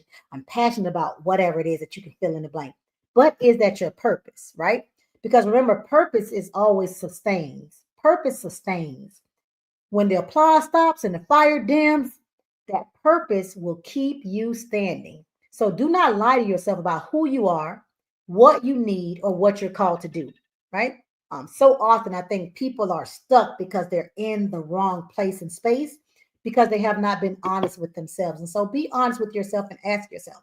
For me, you heard Simene mention that I was a college professor. Then you heard her say that I transitioned into real estate. I also work for a national nonprofit called LISC. It's Local Initiative Support Corporation. And people are like, oh my gosh, you do all these different things. And I'm like, no, at the core of all those things that I do is education, right? I opened up my own brokerage because I felt like real estate professionals were not educated. And so I'm like, I want to be a teaching broker.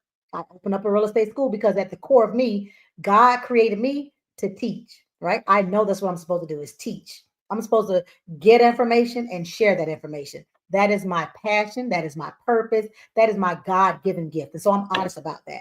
So any space that I enter, even though it may seem significantly different to people when they're looking on the outside, it's always at the crux of education, educating others, taking information and sharing that information. And so be honest about who you are and what you do, right?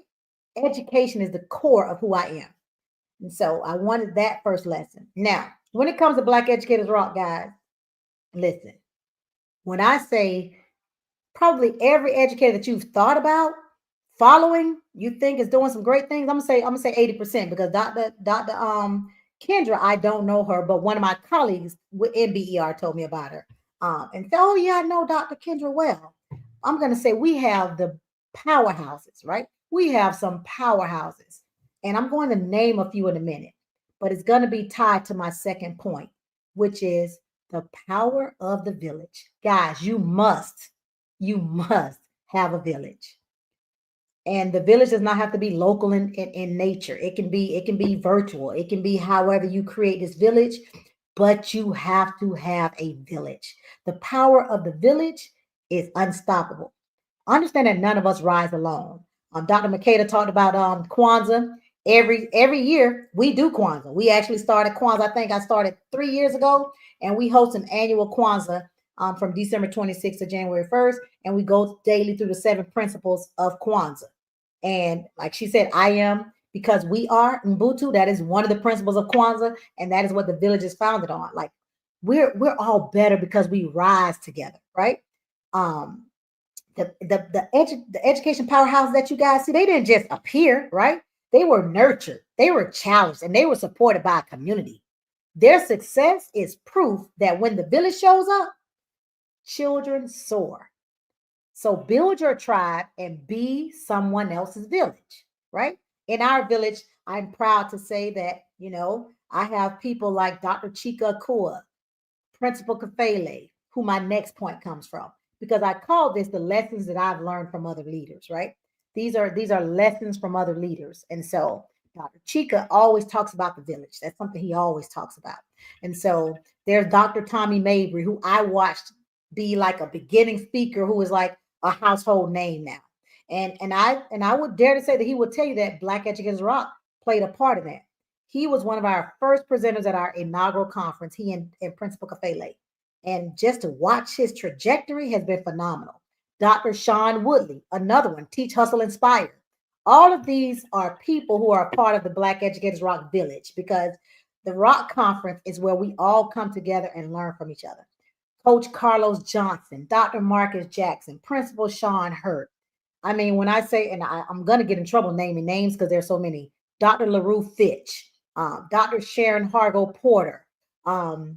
I mean, the list goes on. There are so many names. If you go to rockconference.org, you can see all the previous presenters and speakers that we've had. But when I say we do this work and we have encouraged and inspired each other, there are names that I call that weren't doctors, right?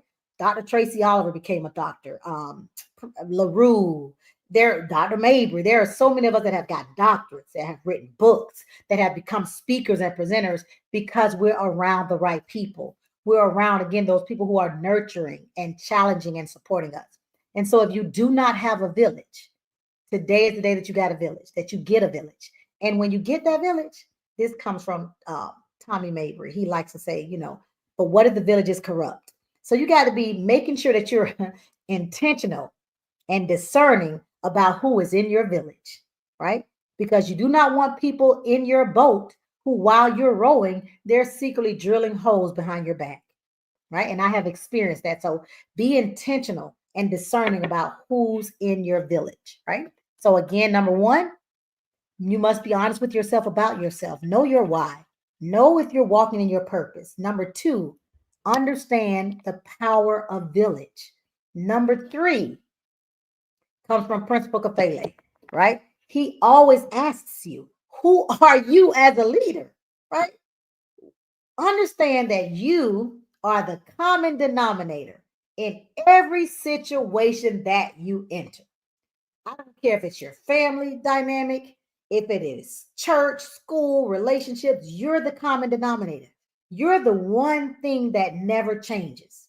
And so when you find yourself in similar situations, certain things happening, you must ask yourself, who am I as a leader? Every room that you walk into should be changed by you. Know your power. Know that you are a thermostat and not a thermometer, right? Know that you are a thermostat and not a thermometer. Everything that you need to transform a life, a school, or a system is either within you or within your grasp. Stop searching for external validation. Start tapping into your internal brilliance, right? Who are you? Who are you as a leader?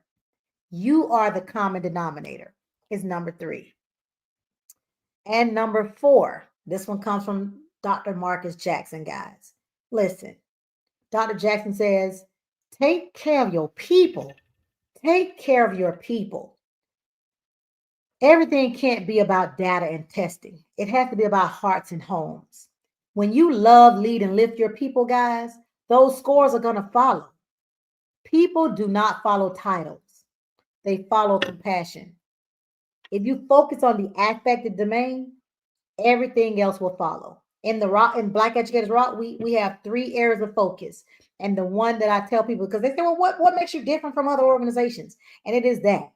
We focus on the affective domain. We do instructional strategies and practices. Everyone's doing that.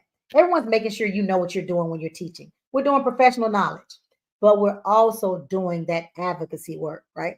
We're also doing that advocacy work, empowerment. That is big. We talk about self-care. We talk about financial literacy and financial empowerment. I let educators know every educator should have their real estate license, because you can sell one house a year and change your entire earning capacity by selling just one house. And sometimes when it's a new construction, or not sometimes, if it's a new construction home, you're just putting your name on a contract and waiting for it to close. And that can be $10,000, $20,000, $30,000 commission that you're getting depending on what city or state you're in and the price points of homes, right? So understand the importance, guys, of taking care of your people. make sure that you understand it's so much more than just testing and data, right? That affective domain is something that more people need to pay attention to when it comes to leadership, making sure people are good. Dr. Jackson is someone who has led numerous districts, and he's gone through numerous trials and tribulations, but always was able to come out on top when it comes to test scores because he takes care of his people. He knows his people by names. He knows the challenges that his people are going through, right? You should be the same thing, whether you're in the classroom, whether you're the leader of the school, whether you're the leader of the district. You need to know your people and take care of your people. Nothing happens without the people, right? Many times we'll focus on the students, but the people who touch the students are just as important as the students. I've been in rooms where leaders are like, I don't care anything about the adults. All I care about are children. Well, you have to care about the adults because the adults are taking care of the children. And if they're not whole and if they're not good, those babies are not going to be good. So we must make sure that we take care of our people. It is not just about data and testing, right? And finally, a lesson I had to learn the hard way, guys. Learn to rest and not quit. When I tell y'all, life be lifing for everyone. For everyone, life be lifing. Unfortunately, what happens, though, many of us, we stop. We tap out. We quit. Right? We give up. And so I need for you to learn to rest and not quit. We know that burnout is real. We also know that martyrdom is not a badge of honor. To be a martyr is not a badge of honor. The fact that you may die at your desk, that's not a badge of honor, right? Burnout is real. If we're going to lead, love, and last in this work, we must first honor our mental, our physical, and our spiritual health. And so hopefully during this summer, you guys are not getting ready for the school year and feeling frazzled and feeling like you're not ready, right? Hopefully you've taken some time out to take some assessments of you. How am I mentally? How am I physically? How am I spiritually? Right? Because as we all know the saying, you cannot pour from an empty cup. Well, you can, right? And I'll be the first to say, many of us burn the candle at both ends. I've done it. And I remember the most powerful thing that I heard said, and this made me do better about taking care of myself, because Simene said it, guys. I love people, and I will give, pour until I'm just like, I end up in the hospital sometimes. Real talk, like real talk.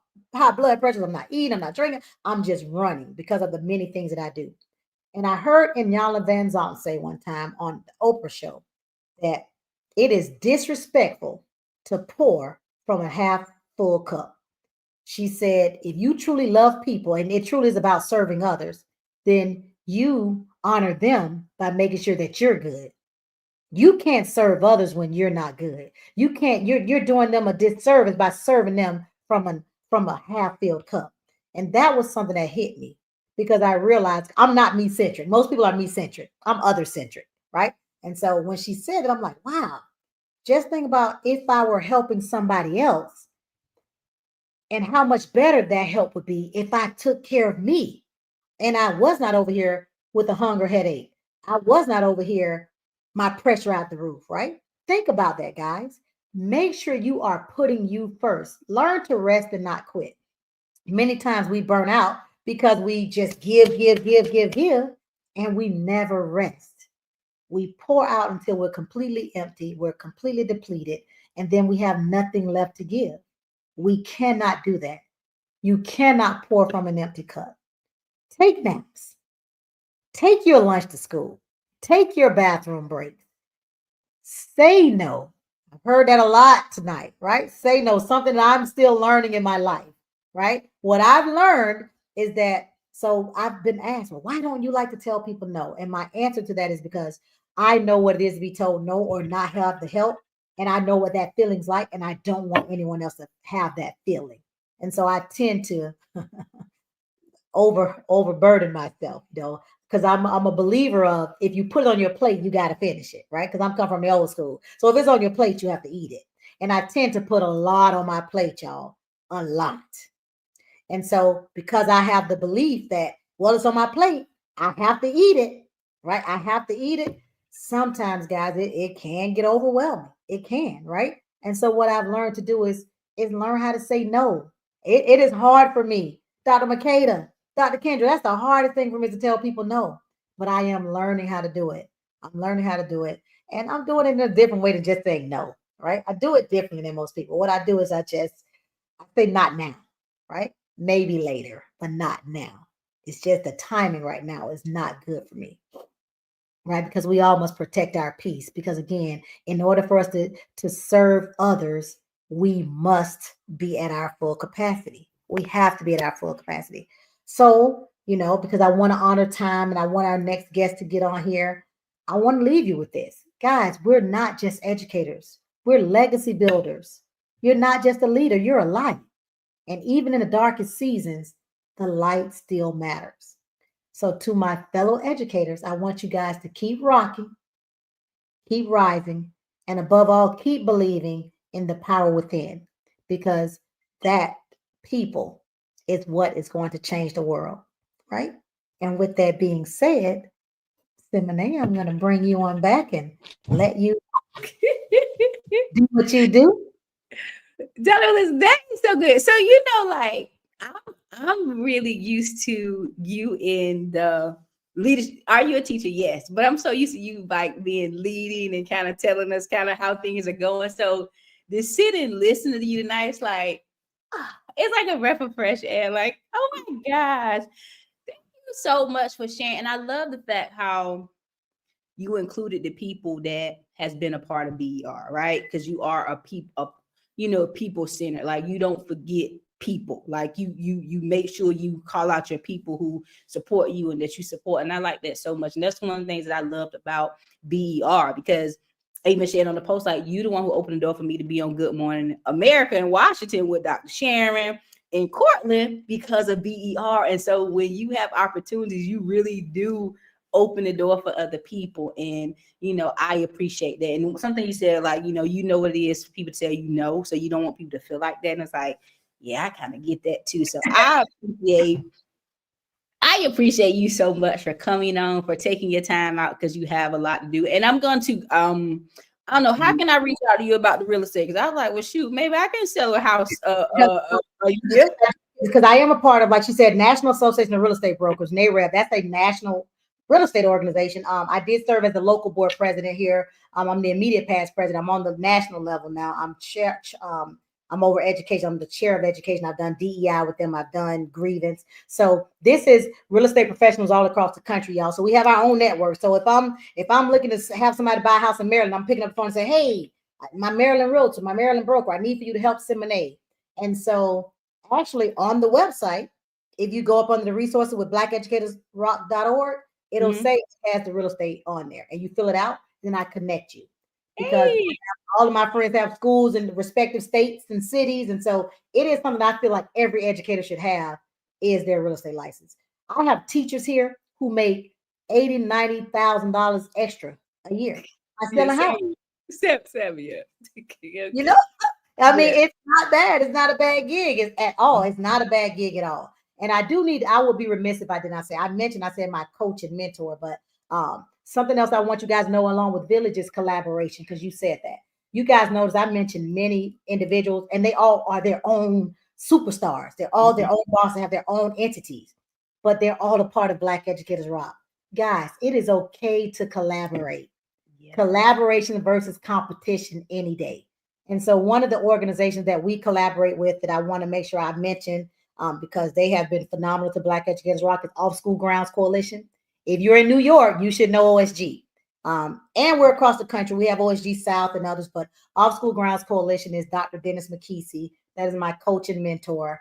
But collaboration is key, guys. And so we share speakers and presenters. We put on conferences together. And my goal, Simene, within the next few years is to have one huge conference with all of our Black nonprofits getting together and doing it, because there's no reason why we cannot fill up a stadium. Yep. Right. And do education. Right. Wow. That's going to be awesome. And Dr. Listen, you do it well too. Like she said, she bring in like people that people pay lots and lots of money to come, that they come and partner with Dr. Melissa and what she's doing. And so I'm thankful. I'm gonna make sure I can become a part back of the nonprofit, not just a Facebook. So guys, it's a nonprofit. Become a member of the nonprofit. Y'all, it's $50 a year for the nonprofit to be an official member of Black Educators Rock. Yes. So be a part of the nonprofit and the Facebook group. So if you just in the Facebook group, go and become a part of the nonprofit because it's amazing. Of course, we know that it takes finances to make things go around. It's not just being a part and liking and sharing something, but actually putting your money behind what you believe in. And this is a great organization. And so, Dr. Melissa, I love you truly, you, the person, you, and thank you for saying yes. And I look forward to being able to connect with you some more. So thank you for taking your time out. Now, I have one question, Dr. Melissa, because that's a leadership, it can look glamorous on paper, but, and you even spoke to that about, having some of the challenges of leadership, and this is just on me knowing a little bit. How do you still navigate and how do you still show up even when people betray you, even when people let you down, even when people do stuff that you like, I would have did anything, I opened doors to you, I helped you, I supported you, but how do you still keep showing up and still not allowing that to affect your heart and the way you serve other people and the way you collaborate with other people? And there's two reasons for that. One, because I know my purpose. Like I said, my purpose, God made me to help others, like to teach and educate. So if I'm truly walking in my purpose and I allow people to stop that, that's on me. So first is because that's truly my purpose. Yeah. And second, I think sometimes it's on us because we don't pay attention to our discernment. Like we know better. And I forgive people easily because you have to forgive yourself and forgive other people. And so, because we see the signs. I use the analogy, God slap us on the wrist. Yeah. But we don't do anything until he punches in the face, right? Then we're like, oh, but hey girl, hey, you see the red flags. And so for me, because I've had people like try to replicate the conference, try to steal my speakers because I'm gonna give. Yeah. And I have never allowed that to stop me because I know this is truly what I am supposed to be doing. Yeah. I know my God-given purpose. I do. And I think people have to be honest about that with themselves, right? Like you said, like even with you, like discernment. Like I'm like, I love this little baby and I don't know why. And I want to doors for her, right? Immediately from meeting you. And so I call her Firefly because I told her everywhere she goes, she brings light. And so that always makes me be like, she's just the sweetest thing. I was like, she's just sweet. But it's my purpose, mama. It's like you do not allow other people to stop your purpose. Like you don't give people that kind of power. I love that. Yeah. I loved it. That's good. Dr. Melissa, now I know you do real estate and I know you do do you do any like mentoring and coaching people, women? I actually do. My website is being updated right now, Solution to Success. That's why I said success strategist.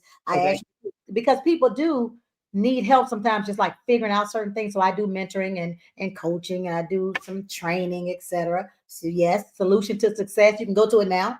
It is under construction, but you can still reach out to me, etc. But I am a coach and a mentor and all that good stuff too. Professional development. I do personality communication. I do something called poverty mindset. Because I have 5 platforms of success: mindset, affirmations, expectations, daily habits, and staying in position to win. So those are my 5 platforms of success. Everything starts with mindset. And so poverty mindset, people don't understand how many of us have a poverty mindset. We have a poverty mindset.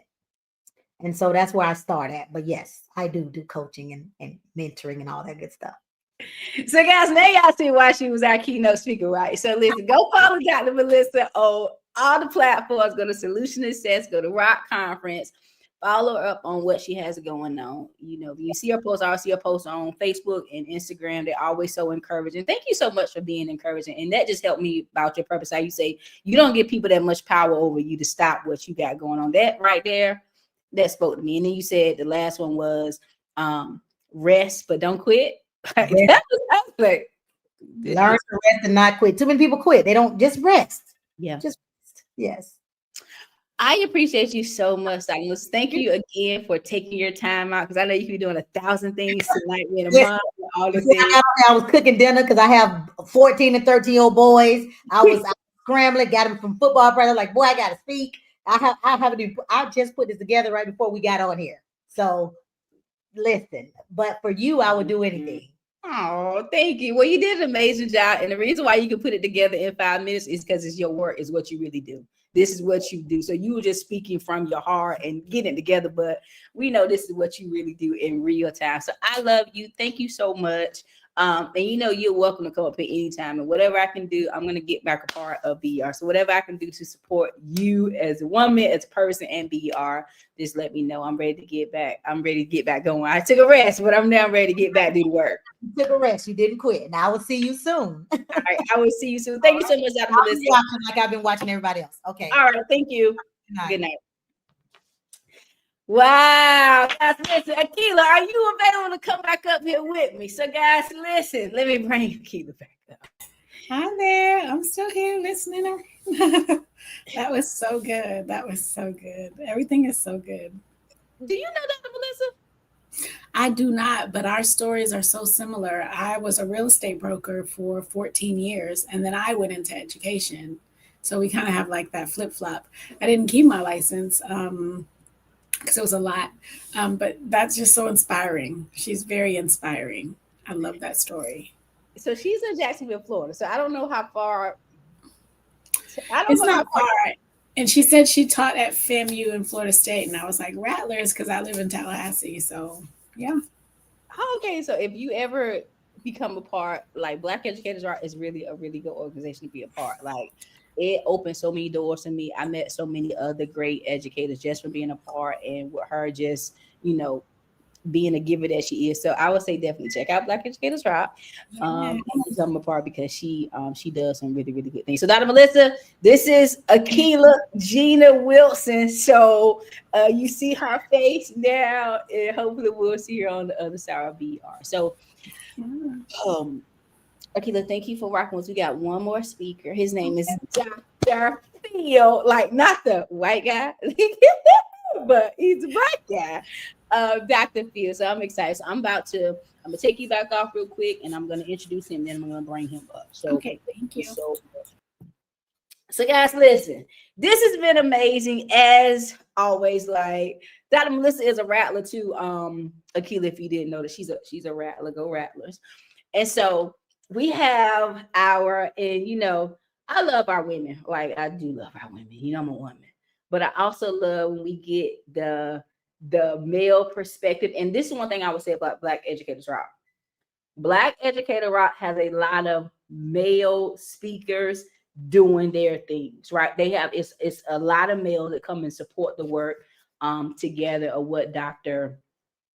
Melissa is doing. And so I am excited tonight that we have our male that is coming to speak to us. And I'm so thankful to Dr. Phil because Dr. Philip Wesley he's at Martha's Vineyard this week, right? He's at Martha's Vineyard, and you know, he's like, listen, I'll be able to come on live. And I was like, thank you so much. So he's taking out his vacation time to come over here and talk to us. And I'm excited about him. I'm going to read his bio and then I'm gonna bring him up.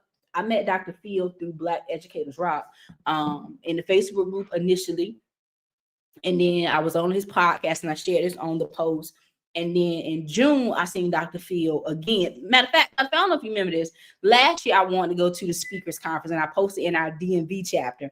And I was like, you know, I waited till last minute. And you was like, you know, I'll put something on, I'll sew until you go. And I was like, man, gosh, like, thank you for putting people out. I didn't end up going. But it was just the fact that you see people's heart to say, listen, I can't be there, but I'll help support you be able to go. And I was so thankful that I was able to go this June. And then I met Dr. Phil in the hallway, hadn't seen him in a while. And he literally gave me the answer to what I had been praying to God about. And so I don't think that just comes with the fact that he is a pastor, but I think you also have to be in position and ready always. You know, when you're in tune with God, he will place people in your life that you will just be talking to them and giving them an answer to something that you don't even know that they really prayed about. And so I'm very grateful and thankful. And I'm thankful that you said yes. I'm thankful that you're a part of it tonight.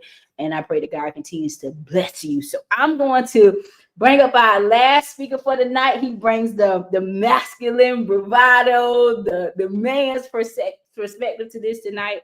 And for those of you who are educators and teachers and leaders, like, I believe he has a lot to share, especially to reach our young men in our school systems, because sometimes our guys, our boys, a lot of time are misunderstood. You know, they are written up for stuff that's really their adolescent behaviors. You know, they are very active. You know, I used to teach reading. And so if you have a board reading class, honey, they don't want to just sit there and read a book with you and be excited. They want to be engaging. So if you're looking for a speaker, if you're looking for somebody to come to your school, your organization, to engage your young people, Dr. Philip Wesley II is definitely somebody. So let me read his bio, and then I'm going to bring him up. Dr. Philip M. Wesley II is a dynamic speaker, educator, and leadership strategist with over 25 years of experience inspiring students, educators, and community leaders to embrace new beginnings with confidence, clarity, and purpose. As the founder of Shaping Your New Start, he has delivered transformative keynotes and workshops across schools, churches, and corporate platforms, including speaking engagements in London and throughout the U.S. Dr. Wesley's expertise spans leadership development, character education, and how many of you know we need good character, and community engagement. His engaging real-work approach has impacted institutions from New York, Rhode Island, Connecticut, Massachusetts, Maryland, Washington, D.C., and all over the nation. A former assistant superintendent and current police chaplain in Prince George's County, Maryland, he brings a unique blend of educational insight, faith, and real-life mentorship to every audience. And Dr. Phil, I'm asked when you come, but are you from New York too? I think, are you from New York? He believes everyone needs a new start, no matter their past, and is committed to helping people move forward with renewed vision and purpose. Whether through youth empowerment, present workshops, or professional developments for educators, Dr. Wesley is passionate about igniting hope and resilience in every room he enters. And so I want to bring to the virtual stage Mr. Philip, Dr. Philip Wesley II. Hey, what's going on, everybody? Doing, Dr. Phil? Thank you so much. Wow, that's powerful. How you doing tonight? I'm good. I mean, I've just been blessed by every speaker just pouring into me.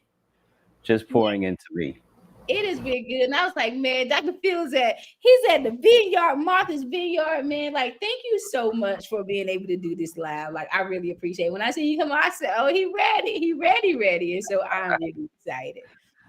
Wow. Yeah, I appreciate it. I appreciate my family. They're kind of staying outside so I can kind of get this in. But we are here because I'm supporting my sister. She's in charge of what's called HBCU Legacy Week. So she does Legacy Week here on the Vineyard every last week of July into August. And just different events, different panels, different discussions. And a lot of people come to Martha's Vineyard, a very historical place here. So shout out to Cheryl Wesley. She's been giving commendations from the state of Massachusetts to do this. And so, listen, we're here.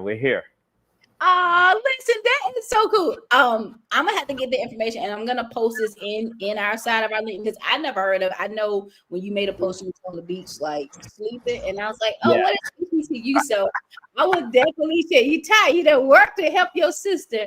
I'm gonna post that because that's another good thing that we can, all become a part of. So thank you so much for sharing it, and thank you to your family who has obliged to stay out and you've been able to do this, still away some time for them to share tonight with us live. And so I thank you so much.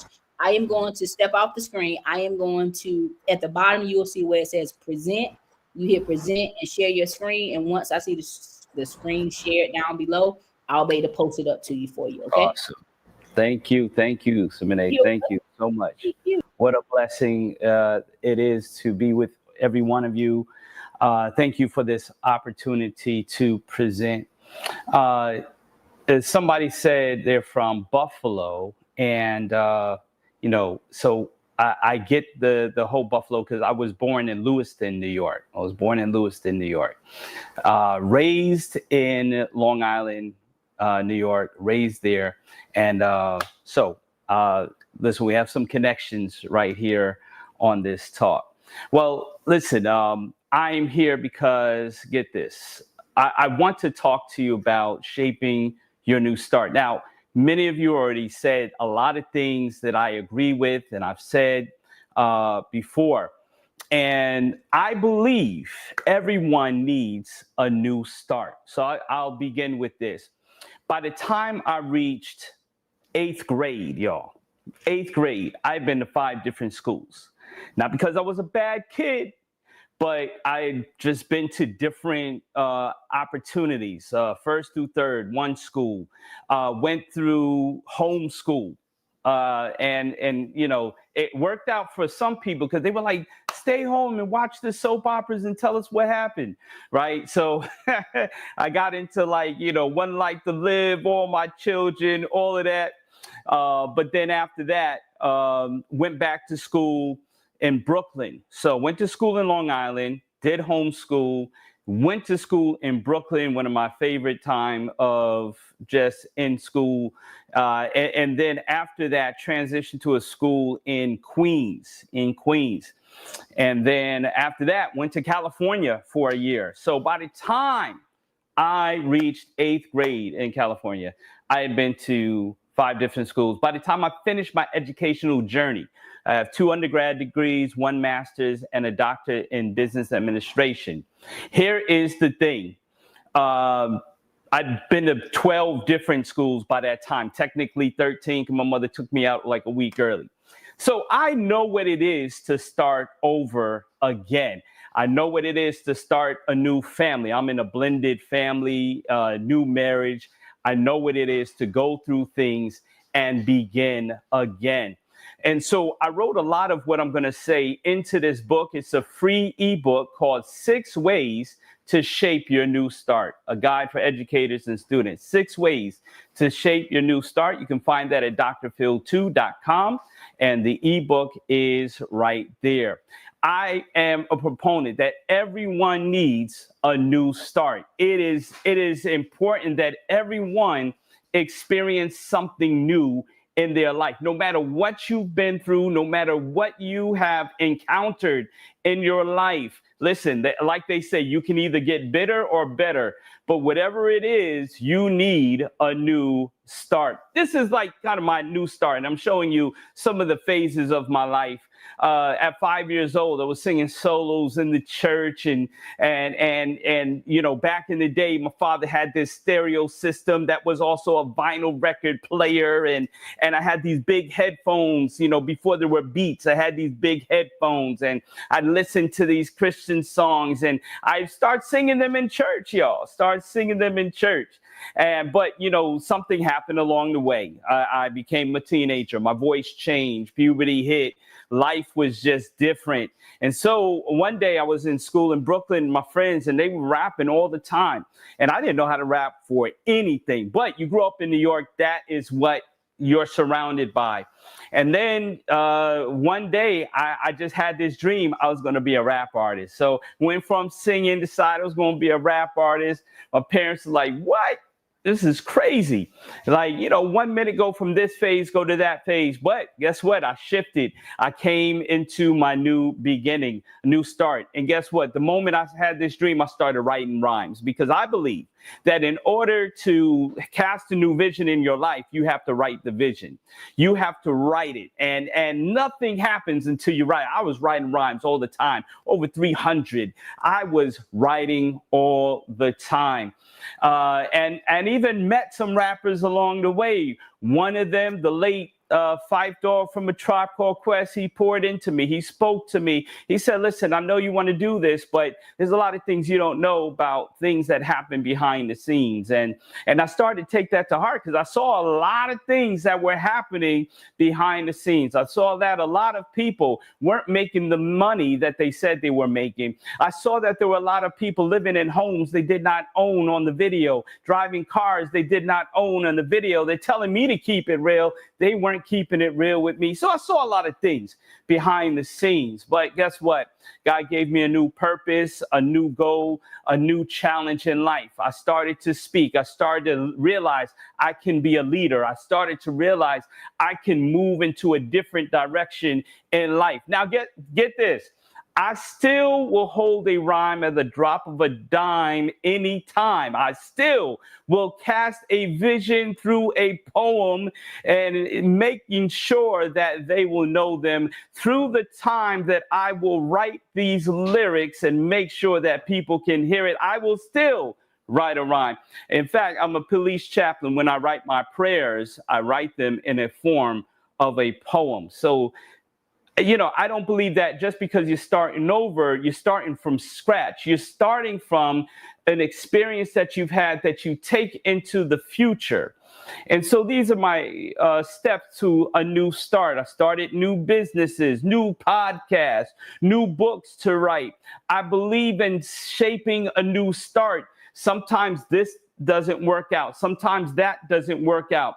But guess what? You can find a new way to shape a new beginning in your life. I went from rap to saying I want to be a music exec. So I started McGuire Entertainment Group, have music out that I'm supporting artists. I'm supporting them as an executive producer. God, I just believe that God gives everyone an opportunity to start over, do something new, and create. And, you know, give you the creator. Get this. I mean, not only I have the new family now, when a blended family. My wife wrote a book. She wrote this book called We Need More Clouds, a book for blended families. So we all understand what it takes to begin again, what it takes to start over again. And just because you have to start over again, it doesn't mean that the past was totally negative or it was totally bad. But you're going to go through some rocky roads. You're going to go through some things that weren't healthy for you back then, but now you are in a healthier place. And once you get to that healthier place, it is a great thing. One of the things I had to start over again, I heard somebody talking about losing a parent and going through grief. I lost my father in 2020. I had to start over again. I had to begin again. Just to not be able to call him and say, hey, look at what the Mets did, or hey, I'm at this shop, you know, can I? But hey, at the end of the day, I've also learned how to help people grieve. I've also learned how to help people through everything that they're dealing with in their life, especially after a loss, because I believe that everyone needs a new start. And I believe that with grief, you never get over it, but you definitely get through it. So sometimes it starts off rough, but you will get through it, because everyone needs a new start. No matter where you are in life, no matter what you've been dealing with in life, you need a new start. So how do you do this? First, you got to own your past. It's the only way to do it. You've got to say, hey, listen, this thing happened back in the day. You know, this thing happened to me. I went through this grief. I went through this trauma. I went through this. But at the end of the day, hey, listen, I've not only been wronged in my life, but I've wronged people too. You know, a lot of times we get up here talking about how we've been wronged and how people hated on us, but we have done things to hurt people. And so in order to move forward in the future, you got to own that, hey, I've been wronged too. And in any situation, there are still two people in it. There are still two people that have to hold themselves accountable and be able to move forward. So I don't just look at, all right, who has done me wrong? I say, man, how many people have I done wrong? And where do I need to go right? How do I need to move forward from this? But I have to take accountability. Without the accountability, it's nothing. It's nothing. I've done wrong. And then I've got to also forgive myself. I've got to forgive others. Forgiveness is the key to life in anything that you do. Forgiveness is key. I was reading, I was watching the interview of the Central Park Five, the young men who went through it. And one of the fathers convinced their son to say that they were guilty and they were thrown into prison and gone through their trauma. And after everything was done, they were exonerated and they were free and they got money for it. But the one thing the son held on to, he took care of his father till his dying day. I mean, he came back and took care of his father, made sure his father was taken care of. But he said this, he says, I will never forgive my father. And that's when my heart broke. That's when my heart broke. Like, bro, I get it. And I can't really tell you how you should feel in your trauma. I can't tell you how angry you should be or not be. But I want to let you know forgiveness will free you. Forgiveness, and you can never say to somebody, I will never forgive you. You may never forget, and you may never be friends with that person again. But at the same time, don't hold on to that toxic behavior. Learn to let some things go. Own your past. Then you got to define your future. What would you tell your younger self? What would you tell your younger self? This younger self, hey, listen, define your future. Write the vision. Hey, this is what you want to be. Write it. Write it. Keep defining it. And when I said I was going to be a rapper, I went all in. I saved my lunch money in high school, y'all. I saved money. I was going skinny because I wasn't eating much lunch. I'd eat the scraps, but I'd save some money because my friends and I, we wanted to get music equipment. Back in the 90s, you're talking about getting a drum machine. You're talking about getting a sampler. You're talking about getting turntables and everything you need to produce. We saved our money. And we sacrificed for what we wanted because we defined our future. You've got to do the same thing today. The same passion for what you want to do, you've got to invest in it. You've got to say, you know what? I'm going to go all in with this. And I'm going to write the vision, because if I don't define it, it won't happen. Look what this quote says. The best way to predict your future is to create it. The best way to predict your future. And I tell you what, Sim and I met, between Next Speakers Level Academy, and it wasn't until, I met Jeremy Anderson again. I'd known him from before, and it was through the pandemic. And he was talking about this Speakers Academy where you can get paid to speak. Now, I've been doing this thing for, almost 20 years at that time. I was speaking in schools. I was presenting to, I've been a youth director. I was a camp director, did everything. But when I met him, he said, yeah, I got this thing and you can do this and that. I said, man, this is a game changer in my life. And I was in Jamaica during the pandemic, and my wife was like, hey, we got to go check this out. I said, all right, let's do it. And walking along that path, there was Jeremy Anderson. I was like, yo, what's going on, man? Hey, I saw that commercial on Facebook. What's this about? Changed my life. Listen, when I went to the first conference, when I started to hear what I can do with the gifts that I've already been given, that already had, it made it very clear for me. And I started to define a new future. In fact, I started to write it and make it so clear that my boss in my current job was like, I'm going to put you in education, and I'm going to make you an assistant superintendent for 16 schools. Then I was able to go into schools and hone my craft. See, once you start to define it, even the people around you will start recognizing it. They will start recognizing it. And once you start to, and then I started getting with a business coach. And then I started getting my message clear. And so what happens is you need a coach. You need advice from someone who knows better than you. Because guess what? If you're the smartest one in the room, you're probably not in the right room.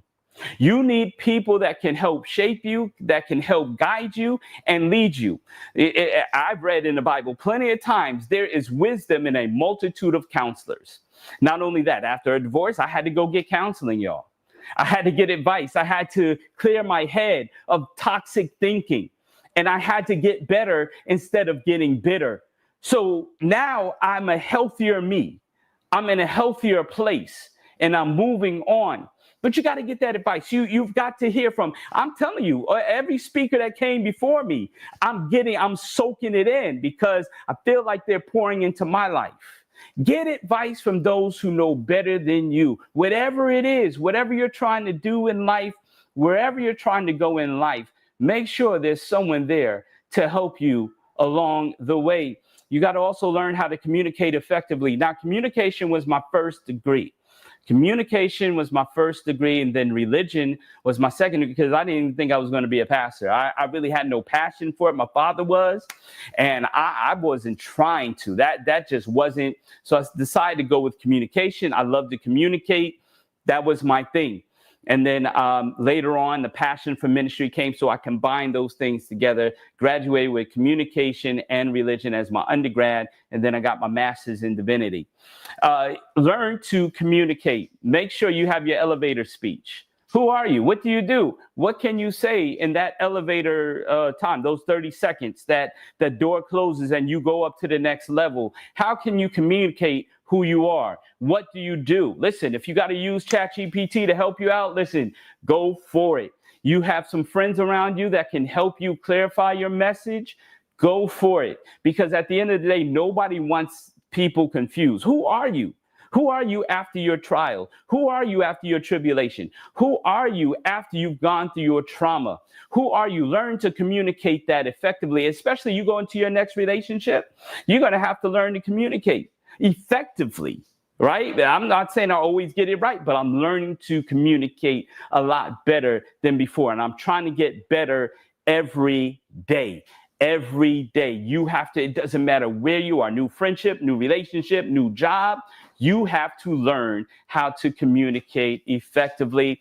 And one of the things you have to do is learn everything about your craft. I'm in different speaking groups. I'm a pastor of a church, United in Christ in Baltimore. I've got to learn how to be a better pastor, how to be a better leader, how to be a better administrator. Even my church is part of a new start because I had to take them from where I found them to where we are going. And it's a wonderful journey. It is awesome going into Baltimore and creating something new, doing something new. It is a powerful experience, but I've got to learn. I learned from different pastors. I learned from different speakers. I learned from Simene. I learned from you who have spoken tonight. You learn everything about your craft. You learn what to do. You learn some things, what not to do. But you go to the YouTubes, you go to the chat, GPT, you go to the different people that are doing different things, because at the end of the day, you're still learning, you're still growing. Listen, whatever kind of believer you are, even when you get to eternal status, okay, let me just tell you this. Even when you get to eternal status, God is so great. He is so infinite. You'll be learning him forever. So there's never a time where you're not learning. In fact, we've got to avoid the no learning zone, right? Who dares to teach must never cease to learn. We will be learning for eternity. And that is just a rhythm that we have to keep getting into, whether it's the Audible books, whether it's reading a book, whether it's listening to this conference, whether it's going to the next conference. Keep learning everything about your craft. And guess what? When it's all said and done, listen, you guys said it before. You all said it before. Don't quit. Don't give up. Don't give up on yourself. Don't give up on others. Don't give up on your mission. Tell you what, when I was getting my PhD, I definitely wasn't the smartest in the room. I was confused more times than I was clear. There were times where I felt like everybody in the room got it, and I didn't. Everyone in the room accomplished. But, God hooked me up with a roommate from Trinidad, my boy Keston. And he wasn't supposed to be my roommate, but he became my roommate. And I saw his work ethic, and anything I did not know, he was able to clarify it for me. And even when my advisors were, I was like, well, what am I supposed to do here? It was confusing for a time, because I was like, I want to make sure I get this right. And when it came down to the wire, when it came down to finishing my dissertation, when it came time to finishing that book there, I had to keep calling my advisor. My advisor was in Indonesia at the time. He's from Indonesia, and he was in Indonesia. And this is before Zoom. So we had nothing but Skype. This wasn't WhatsApp at the time. And, I had to still have grit. I had to have guts, resilience, inspiration, tenacity. I had to have grit to get it done. I couldn't quit. I had to be like up at 10 p.m. so I can catch him at 10 a.m. Or I would make sure that I'm up at a certain time in the afternoon to call him before he goes to sleep in the evening. I had to get the answers. I had to get it right. I had to keep going. And let me tell you something. There's still some things I'm fighting for. I'm fighting for my family. I'm fighting for my career. I'm fighting for my purpose. And I'm not quitting. I'm not giving up. Sometimes I want to. I'm tired. I'm exhausted. But resilience doesn't come because you're alert and awake all the time. It comes through pushing through the tired moments, the times when you're feeling like giving up, the time when you feel like, hey, you know what? Nobody's listening to me. Nobody's paying me any attention. It's just that moment. I have to wear that shirt. I have to wear that shirt to just remind me, don't quit. Don't give up. My friend here at Martha's Vineyard created the shirt Ambition. And I have to have that ambition. I have to keep going. I have to keep going forward and making sure I get to my goal. Without it, I won't be able to succeed. And I tell the students the same thing. Some students I go to and I say, hey, listen, how many of you think you can get straight A's? And only some will raise their hand, not everybody. I'm like, well, why aren't you all raising your hand? You should all raise your hand. Even if you don't, you know you have the ability to. It's not about who's the smartest in the room, who's the grittiest, who doesn't quit in the room.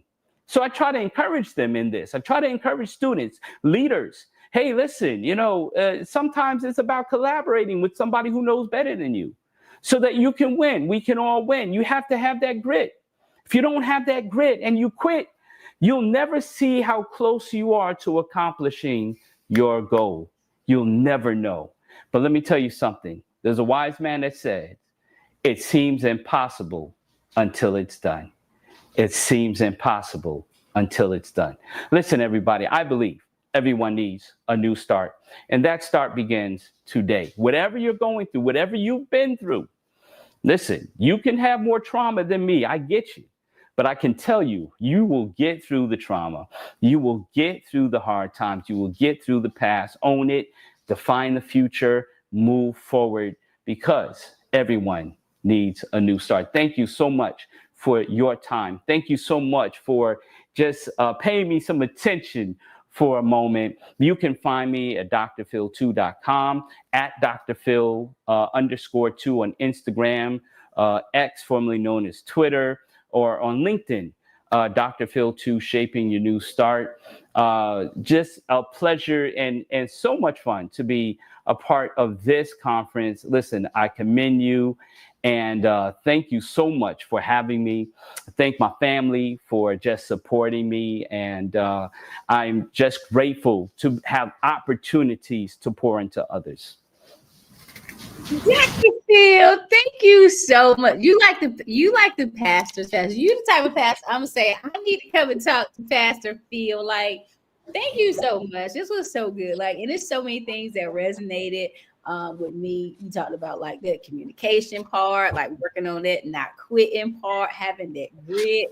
And so I haven't shared this publicly right now. I do know that getting an earned doctoral degree is much different. Like I understand.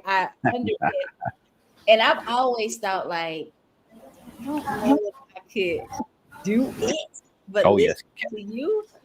But next month, I'm gonna be awarded with the honorary doctoral degree. Now I know it's not the same thing as all what y'all go through. But I was like, wow. And it just really like reaffirmed for me, like I can do it. Like if I don't quit, I can go and get an earned doctoral degree. Absolutely. Absolutely.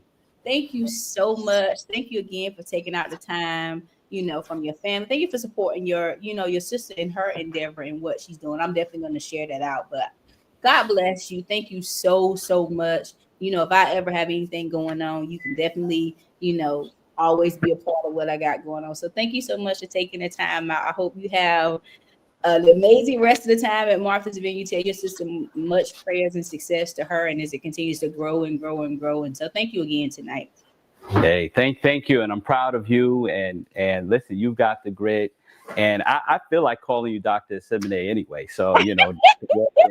Walden just has a good sound to it. So keep moving. You got this. You got this. Thank you so much, Dr. Phil. Have a good night. You too. Thank you. So guys, listen, We are here now. We are here now. We are wrapping this thing. Akilah, Gina, are you still with me? Let me bring her back. Yeah, this is so great. I'm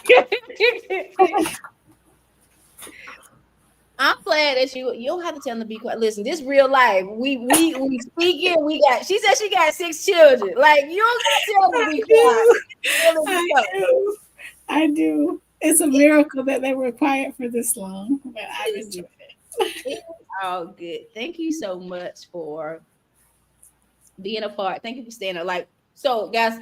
So I told Akilah before we came on. I was like, it was like 6:15, and I was like, I want to call her. I want to text her and be like, can you be the co-host with me tonight? And I was like, nah, it's too late. And then when we came on at 7:00, I told her, and she has been here. You know, I believe that God will align you with the right people.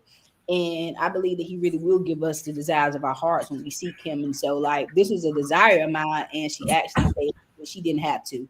And so I am grateful and thankful. What are your any takeaways? Now, I won't ask you to stay on once I close this out. I won't ask you to do that. But what are some of your takeaways from what you gathered tonight? And thank you again for being a part. So, guys, listen, I don't believe that this is happening. So, Dr. Phil said this before, and I think I told you, I was like, I'm going to get an honorary doctorate degree, right? I haven't shared this publicly.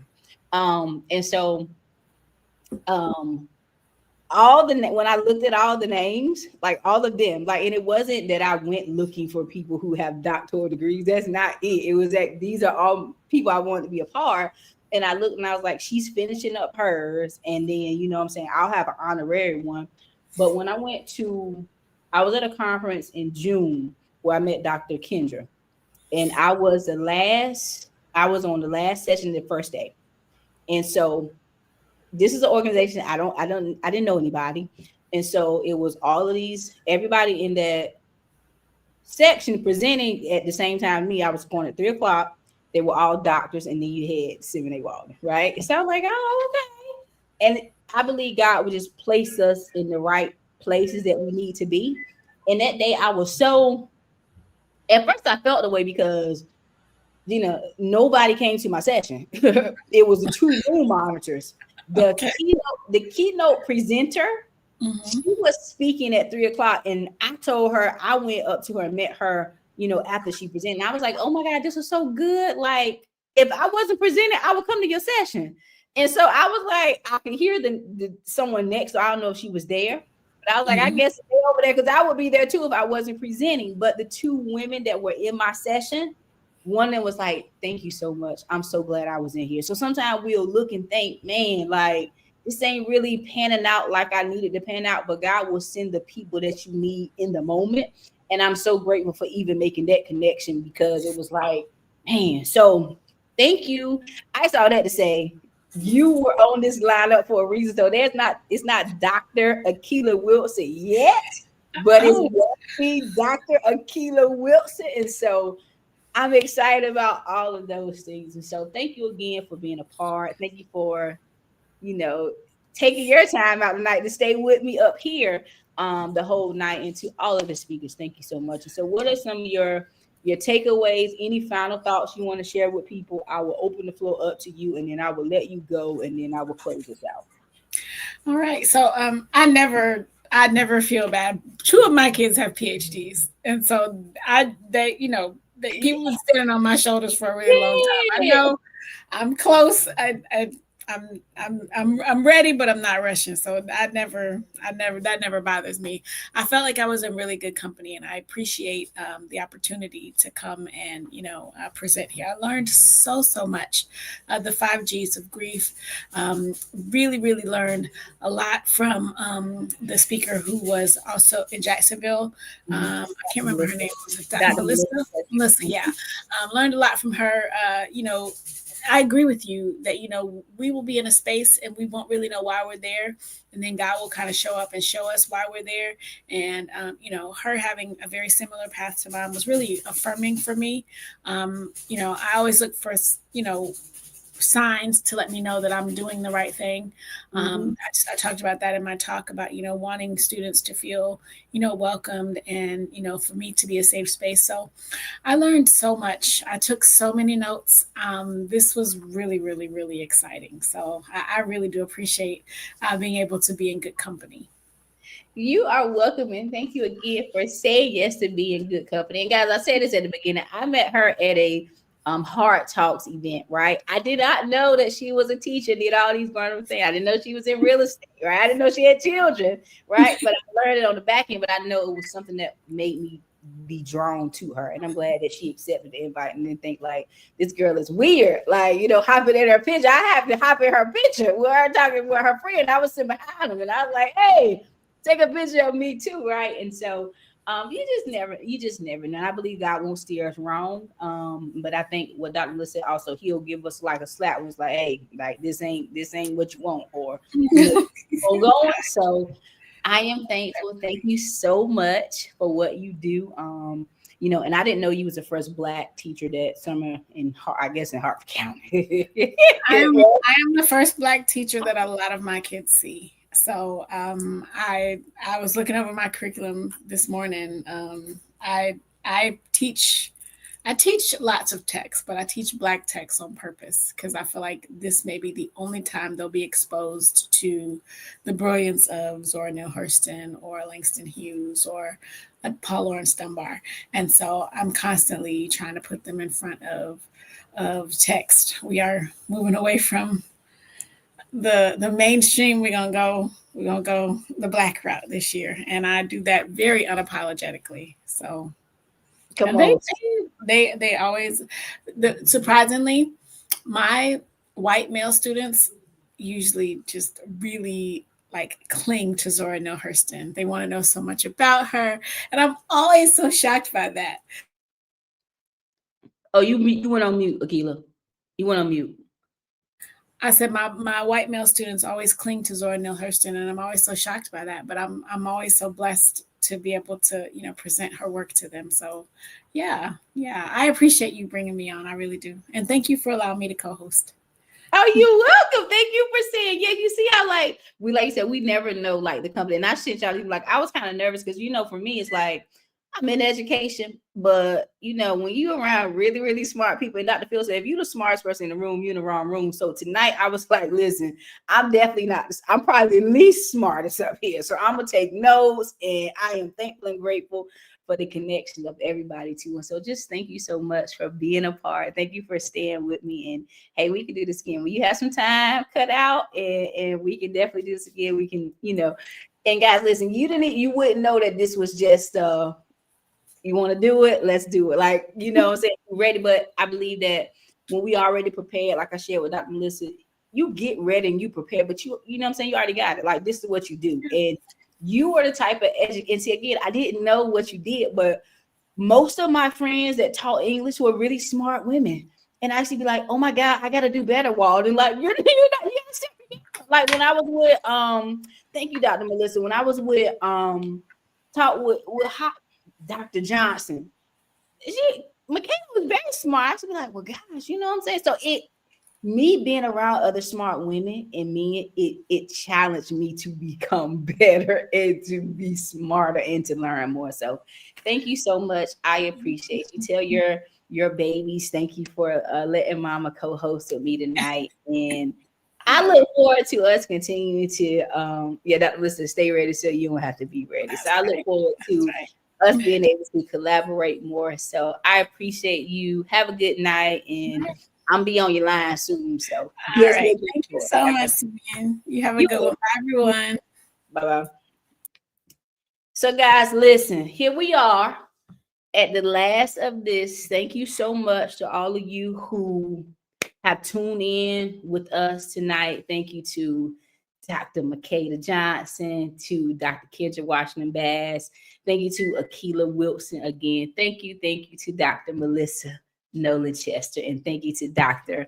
Philip Wesley II. And so, for some of you've been seeing my posts when I always say, adopt a school in your area and pray for it, right? Adopt a school in your area. I thank God for the strategy. I thank God for all the things they've given us. but also to the spiritual aspect that we have to lift up our educators, we have to lift up our children, we have to cover these schools and what people do in prayer, because this is heavy work. This is not just, happens. I believe that education is a calling. And I think Dr. Melissa talked about how, like, you don't let nobody steal your purpose like that. Don't give nobody that much power over you. And so when we step into these classrooms, when we do professional developments, when we're leading organization, it takes a supernatural strength to keep going when you want to say, screw all of this. You know what I mean? It takes that. So I encourage all of you, adopt a school in your area and pray for it. Take a week, take a day out your week to just cover the school, pray for the principal, pray for the schools, pray for the community. Even if you don't know the principal per se or the assistant principals per se, please pray for them. Back to school is upon us. A lot of states have already went back to the school in the South. Go to the parent teacher, back to school meetings, not just to get a list of school supplies, but to see who is my child going to be interacting every day and who do I need to lift up and cover. Not just when you want to go off or something's not going right, but to show up and say, I appreciate what you do. And I thank you for taking out the time to, teach my child, to educate my child, to be the bus driver, be the cafeteria worker. Let's not just look at teachers, but also look at everybody that's in the educational system, right? Because that cafeteria worker could be the person that's saying good morning or good morning to them and how you doing, that can brighten their day. The bus driver, I know, in 2025, I ain't never seen so many car rider lines in my day, right? I mean, I'm 43. Now, my mama didn't take me to school when I was in middle school because the school was up the street. But we ain't have car ride lines. You got on the school bus, right? You got on the school bus. And then in high school, I had a senior who lived across the street. He would take me to school his senior year, but we rode the bus. So bus drivers, they get your child back to school safely every day, right? When they're coming back to school, thank the bus driver. If you're able to ever go to the bus stop, just say, thank you for getting my child to school safely and bringing my child back, right? Because some parents don't have the luxury of allowing their child to drop them off, or if you're not in a big city where you walk to school or there's public transportation. And so just think about teachers and educators as a whole of what we do, because it takes all of us to make this thing work. If you're a speaker, you do training, you do professional development, let's cover them. Not just pray when you're going to, get a check or going to get a contract, but really, covering our generation, because these young people, they're going to grow up to be adults one day. The same way we were children in 6th grade and 5th grade and 4th grade. We are, adults now, having other adults. Gina said she got 2 children that got a doctorate degree, right? So we're not just young people that's going to stay in a school, and stay babies forever, but they're actually going to be, grow up to be adults that you're going to be making decisions and be in policy, and they become teachers. And, I look now and say, if what I'm teaching, if what I'm imparting, if what am I doing, is this something I want to see replicated with other people? And if we can't honestly say, I want to see, what I do replicated to other people, we probably don't want to do it, right? And so I want to share that with you guys. I am going to share with you guys my presentation. I guess tonight is just a lot of firsts, right? And so I am going to share my presentation that I just did last week, right? I can now say I'm an international speaker, right? Hey, Aunt Sheila. And so I'm going to share with you guys one of my keynote presentations called Closing the Gaps, right? Closing the gaps, having the heart of a teacher. How do we close the gaps between groups of people who may need a lot of extra support or a little extra support versus those that's already on grade level? Because, the truth is there's a lot of people, a lot of students who may struggle. There's a lot of families who struggle. But everybody that's coming into your classroom this year, they are not struggling. Everybody coming into your classroom, they did not have a horrible summer. Everybody that's coming into your classroom, they don't have trauma. Every person that's coming into your classroom, they don't have dysfunction. Every person that you're going to work with, they may have taken mini vacation. They're not struggling, right? Everybody is not on the struggle bus, right? But we also got to make sure that when we closing the gaps, that we're giving good instruction. We're making sure we're giving good practicums and practical things for those who may need that support, who may need that stifling, but also making sure we're not boring out students who are already there.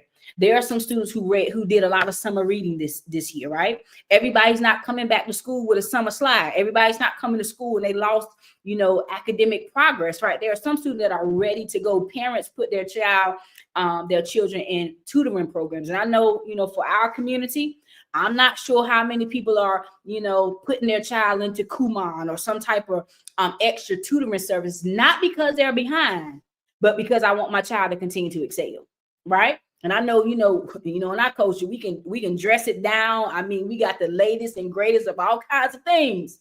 And I've been in education for 22 years, and I've seen my little sweet boys, and I've seen my little pretty girls who they come back to school and they dress down, but then next week they don't have a pencil.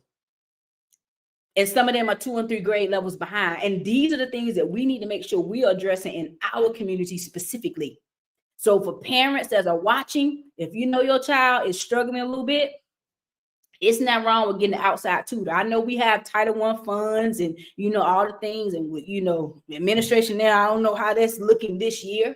But yeah, your student, your school can have in-school tutoring, in-school tutoring, right? But what happens when what's working in school ain't working for your child?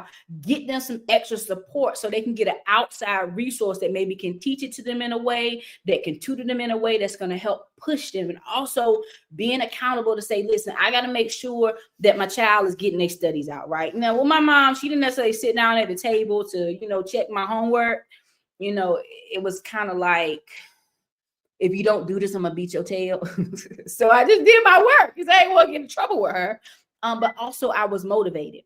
Some students don't come from a motivating type of family. And so if you in the schools, you have a great opportunity to shape the mind of a young person. Like, we have the opportunity to really shape the mind of a young person. I made this post on my Facebook page about this baby girl I taught her in 6th grade named Akilah Leach. Taught her in 6th grade, and I seen the memory came up, and I was like, oh my God, you meet some people who touch the classroom of your heart. She is one. I shared the post. Up under it, another young man came back. He was like, what about me, Miss Walden? I was like, Jayla, I love you. Like, it ain't too many students that I've had in times past that I'm gonna come out my wallet for. I'm just not, right?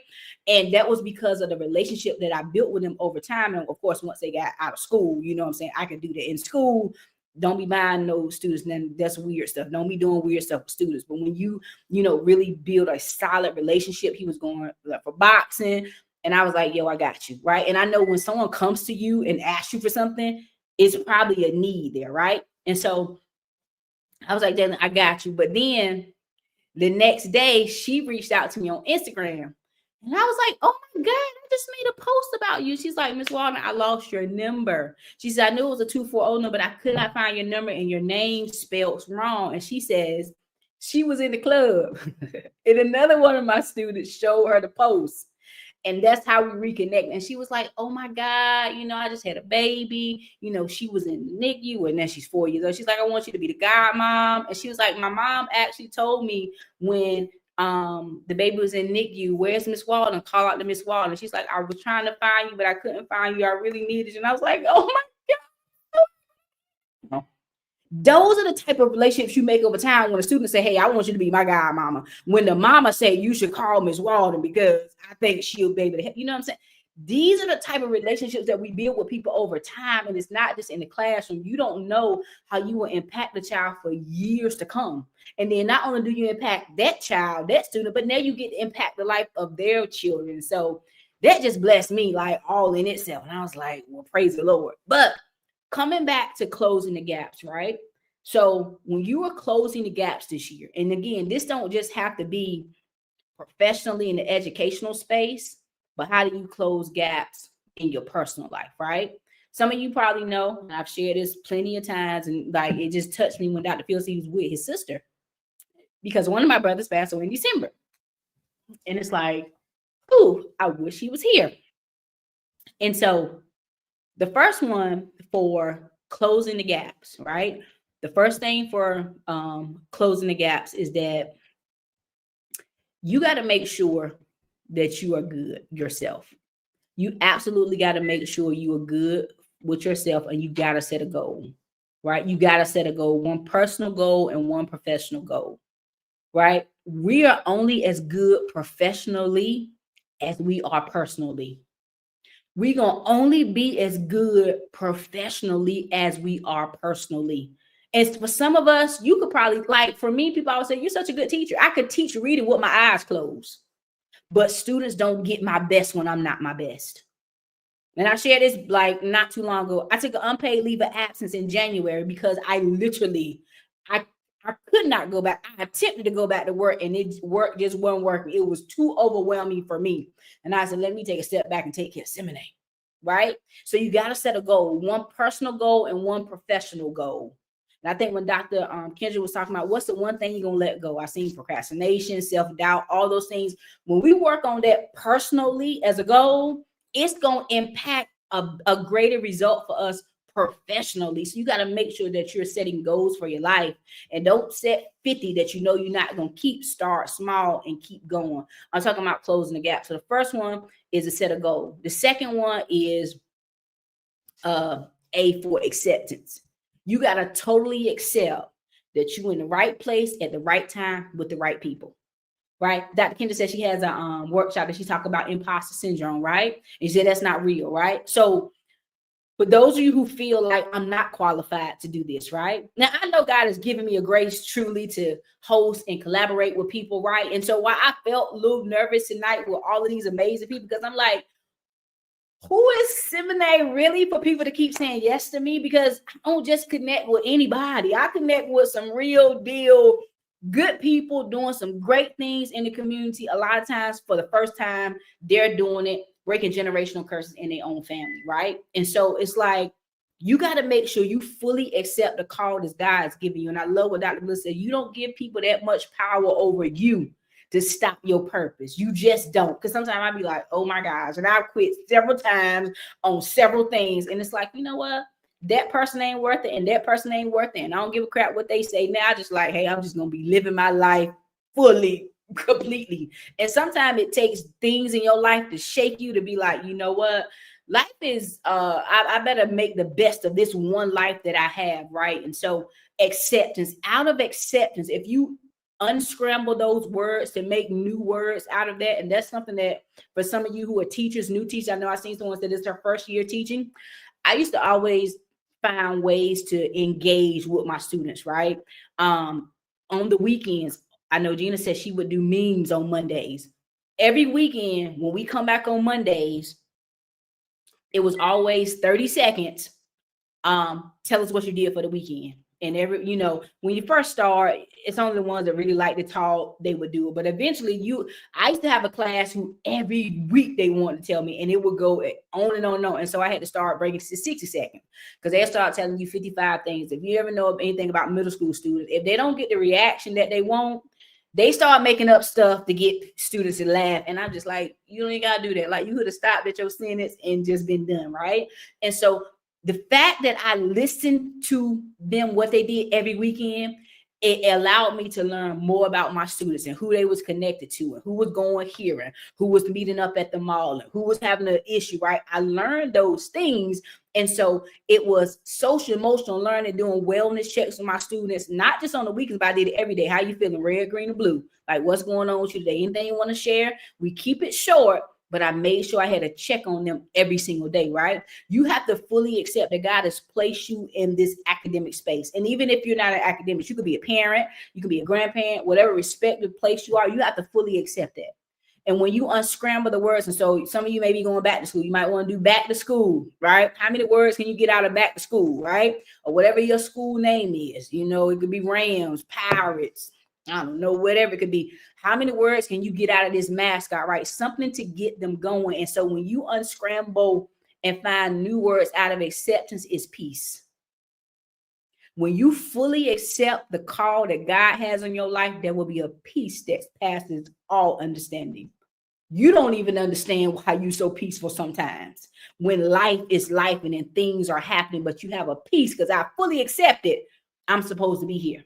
And when you can fully accept that you're supposed to be in the respective places in education and leadership that you're in, it'll be easy for you to accept the students that come into your building. It'll be easy for you to accept the students that's on your roster. It'll be easy for you to accept the colleagues that you got to work with because you understand it's a purpose in all of this. I don't know what I'm supposed to learn from these people, my colleagues.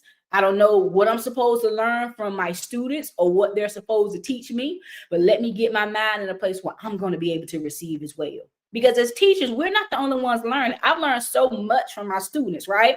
Don't be afraid. For those of you who are still, in education, don't be afraid of your observations. I used to get so nervous and, oh my God, be up for days doing an observation. Like, I've actually taught the lesson when it's a formal observation, when it's announced, you go do the lesson plans and all the things, right? And this is what I'm saying. These people that I had, well, I don't want to say these people as disrespectful, but every speaker that I had tonight, we have done the work. We ain't fake teachers. We have done the work, right? And we are still doing the work. And so when you have an announced formal observation, you got to do your lesson plans and all things. I've been at times where I've been so nervous to teach the lesson before the observation. And so when they come, the students are already prepared, but that's not really authentic teaching, like for real, right? And the kids will know, you have to tell them, hey, listen, this is what we're going to do today. And they're going to come and, they comply and it's wonderful.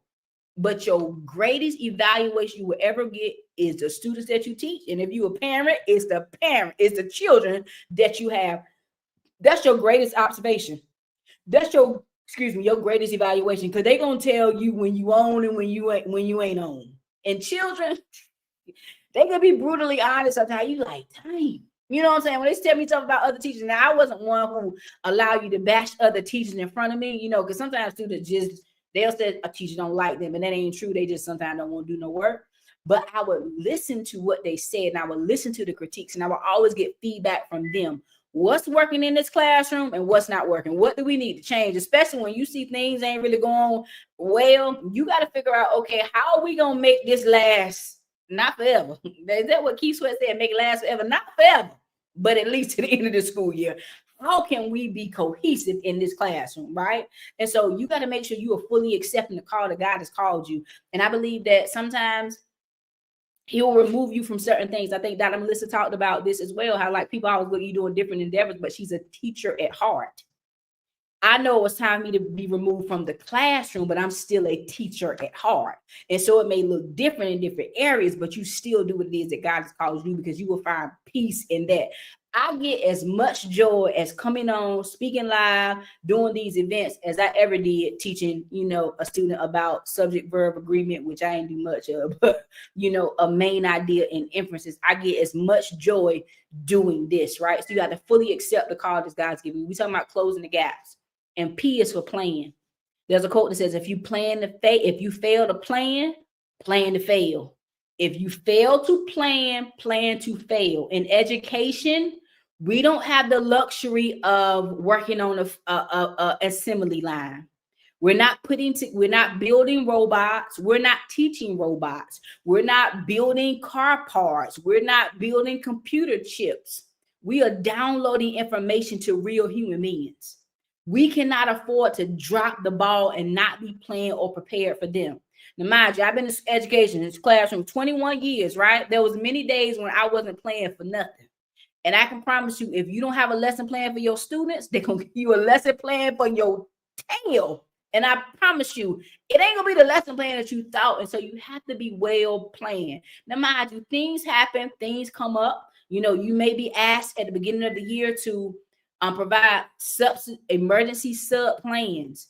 That's just not in case you get sick, right? And of course, sometimes you have to take it to the office and leave it there. But be mindful, get you some substitute plans for the day that you ain't feeling it right now. Get you some substitute plans in advance for the day that you done had a long night. Maybe you and your spouse done headed out. Maybe there's some sickness going on in your family. Maybe there was some loss in your family and you just not feeling it. But get you some plans in place that you can have for those days when you like, guys, I still want to give you my best, but right now I ain't feeling my best. Because a lot of times students will be empathetic to you. Like, and students could always tell, because it'll be written on my face. If I had a real bad class and they come in, I say, guys, listen, this ain't personal, but I just had a time with this class. I need a moment. And they oblige, right? And they like, okay. And in the world of social media, well, I won't say social media, in the world of technology, putting a student on a computer, letting students get on their phones, it is not the best way to kind of let students have downtime. Always just giving them worksheets. I remember my first year, I went to a workshop that says worksheets do not grow dendrites. You cannot worksheet students to death and think they're going to use their analytical and evaluating skills. You have to give them some real work. It's okay to challenge students. It's okay for them to struggle. I always tell students, you ain't never been in 6th grade before. So of course you may not know this. You may never been in 7th grade before. So yeah, this may be new to you, right? It's expected that students are going to struggle, but we got to make sure that we're planning that out, and not just where you never differentiate, you never, scaffold anything. And so students who are struggling, they never get it because you're like, oh, well, you're in the 6th grade or whatever grade and you should know it. They should. We should know a lot of things, but we don't always. So make sure that you are planning out for those days when you don't feel well. Make sure you're planning out what will happen if when you go through your lesson, what are some places that these students probably will get stuck on? And how can I break this down and make this more applicable to them so they can really get it, right? We talking about closing the gaps. You got to be playing.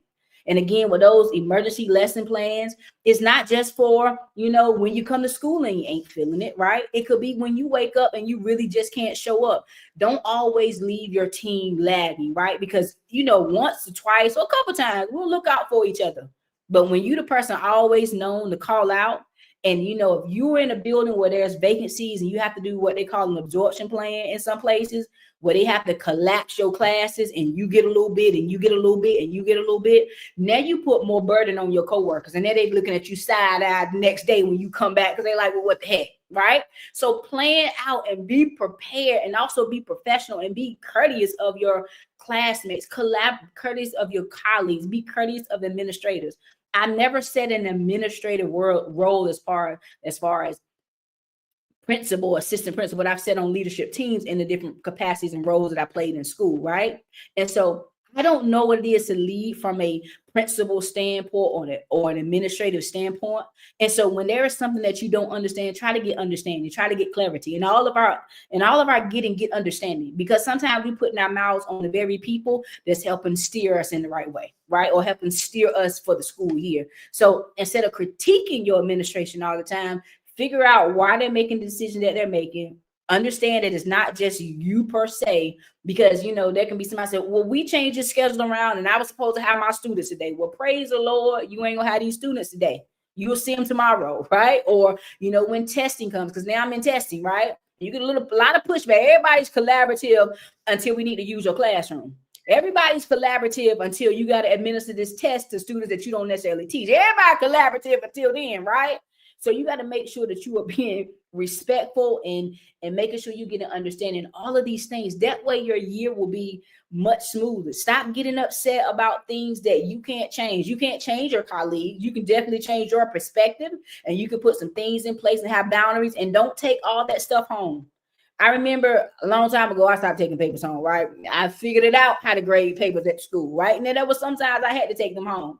But I remember I used to take papers home every weekend. Like I was burnt out for years because I never had that break. And then I remember when I met a friend, we was really good friends. And I remember one night she all had all these papers. And then she would, tell me she'd be grading papers in work. I said, girl, get them papers out your bed. Because for one, these are students' papers and all their spirits are there, right? And I know some of you are like, oh gosh, right? Take them papers out your bed. Enjoy your bed, enjoy your time. You got to set these boundaries, because otherwise you will definitely be like not giving your best. And Dr. Melissa also said this. She said, you can pour from an empty cup, but how much are they getting? When the cup is empty, like what are they really getting? They getting the drip drops, and you're not really getting hydrated well because you don't have anything to drink from. So let us not do that to other students. We have to be playing and we have to be prepared. And then the last one is S, closing the gaps. You got to put some systems in place. Now, we work with real children, real people, real humans. You can't automate how somebody's going to respond. I wish I could. I wish I had I used to do this sometimes like a remote control, like I'm putting you on mute, right? I love the fact you want to answer all the questions, but at some point we got to give somebody else some time to answer the question. Let's pause you real quick. I wish there were people I could automate their answer. I just need a yes or no. That's it. I don't need your 55,000 stores right now. I just need a yes or no, right? Or some people, it's like, you already know it's going to be negative. Let me automate your answer because I really don't want to hear your negative answer. And not to say we don't want to be collaborative. Like if you the negative person and you hate everything and you hate your school and you hate the students that you work, go find a new job. I've been in several different schools. Dr. Phil talked about the different schools he went to because as a student, I've been in several different schools as an educator. Because if I can't get with your building, if I can't get with the administrator, if this demographic of students don't work for me, guess what? Miss Walden saying peace out. Because I ain't about to be stressed out and I ain't about to complain about stuff that I can't change. You cannot change the district and you can't change the community in which the school feeds into that school, right? So if you know this is not a community that I do well with, don't go work at that school. It doesn't matter because it's 10 minutes up the street from your house. It doesn't matter because you done bought a house in this neighborhood or, you know, the new teacher projects, you know, they put you sometimes, and Dr. Melissa can speak to this, but as a program, right, for new teachers, first time teachers where they were, they're trying to build communities back up, and they will put you in a community that is not as thriving right now, but in the next 5 years, it will be thriving. So if you know that this is not a community where I want to teach at, go find you a new position, right? Go find you a new position. I listened to a stat. I don't know what I was listening to today, but it talks about the stats of how many jobs people will have in a lifetime. It's like 14 or 15 or something like that, right? So you got to make sure that you're in a school that matches your way of working and matches your personality. Not to say everything is going to always go our way, but if you know, listen, this don't work for me, the way y'all do stuff, the system y'all got in place, this is just going to annoy me from the time I come to this job to the time I leave every day. Don't even put yourself in stress like that. Don't even do that to yourself, right? But you got to make sure you have some systems in place.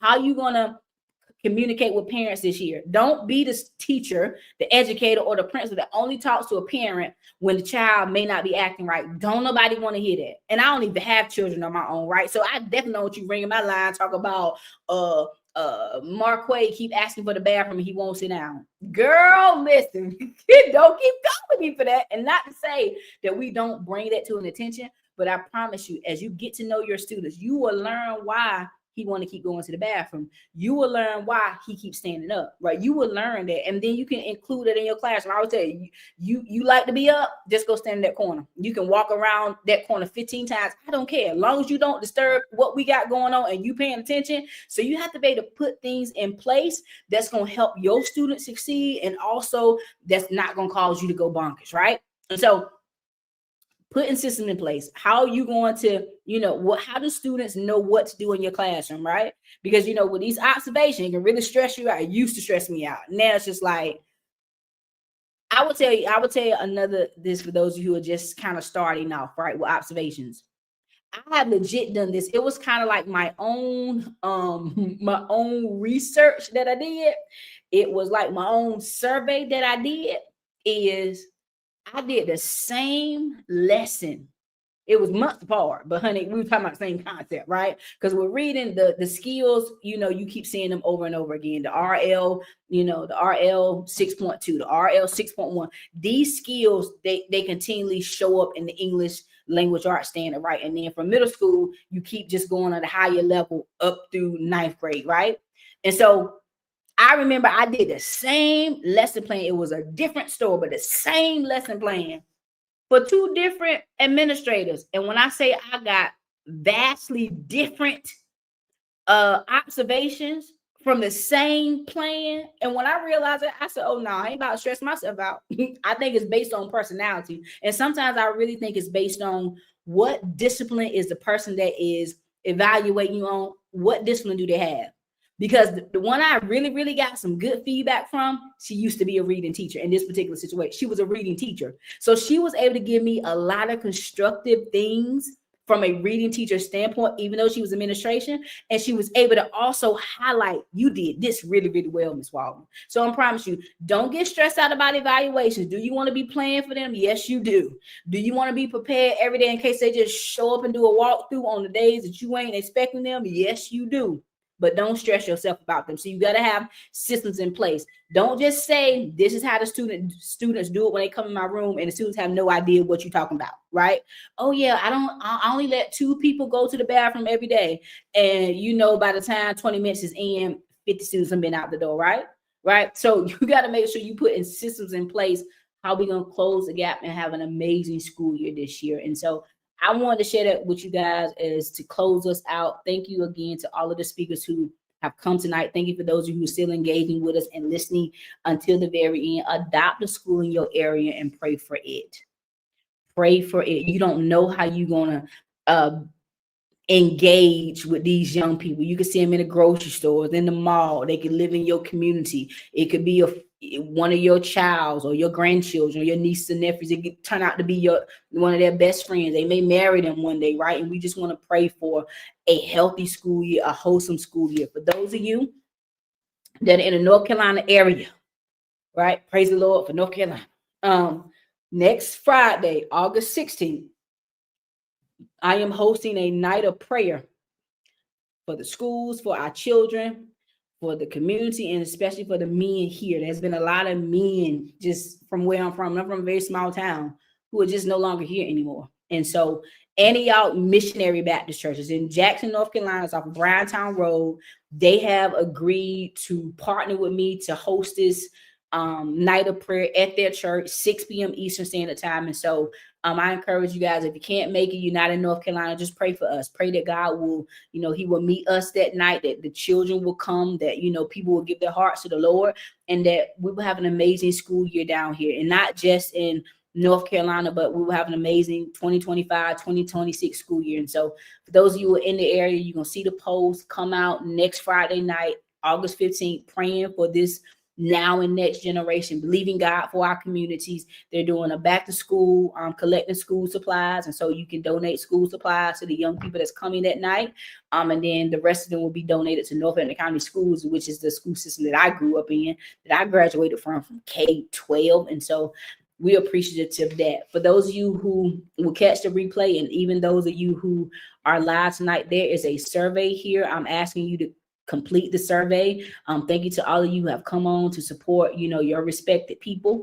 And for those that you didn't know, like some of you may have met some people, some speakers that you didn't know of tonight, and we're grateful and thankful that we will continue to do this, and we'll continue to share as the Lord leads me to do it, that I will continue to reach out to people that, I have been a benefit from and a blessing from. And so complete the survey down here for us so we can get your feedback. If there are some people or speakers that you want to see, if there's another different theme that you want to see hosted from Beauty Beyond the Bruises. And this is something God gave me like in the top of the year, like Beauty Beyond Bruises. Like my brother passing away, and I know I talk about it a lot, but that was a major blow, like a major blow.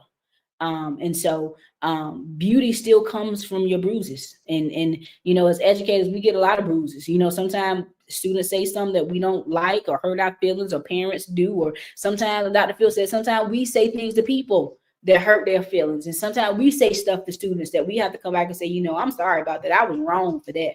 And so complete the survey. The next one that you guys will see will be October the 26th. I'm not doing anything in September. September is a busy month for me. We're having our book launch.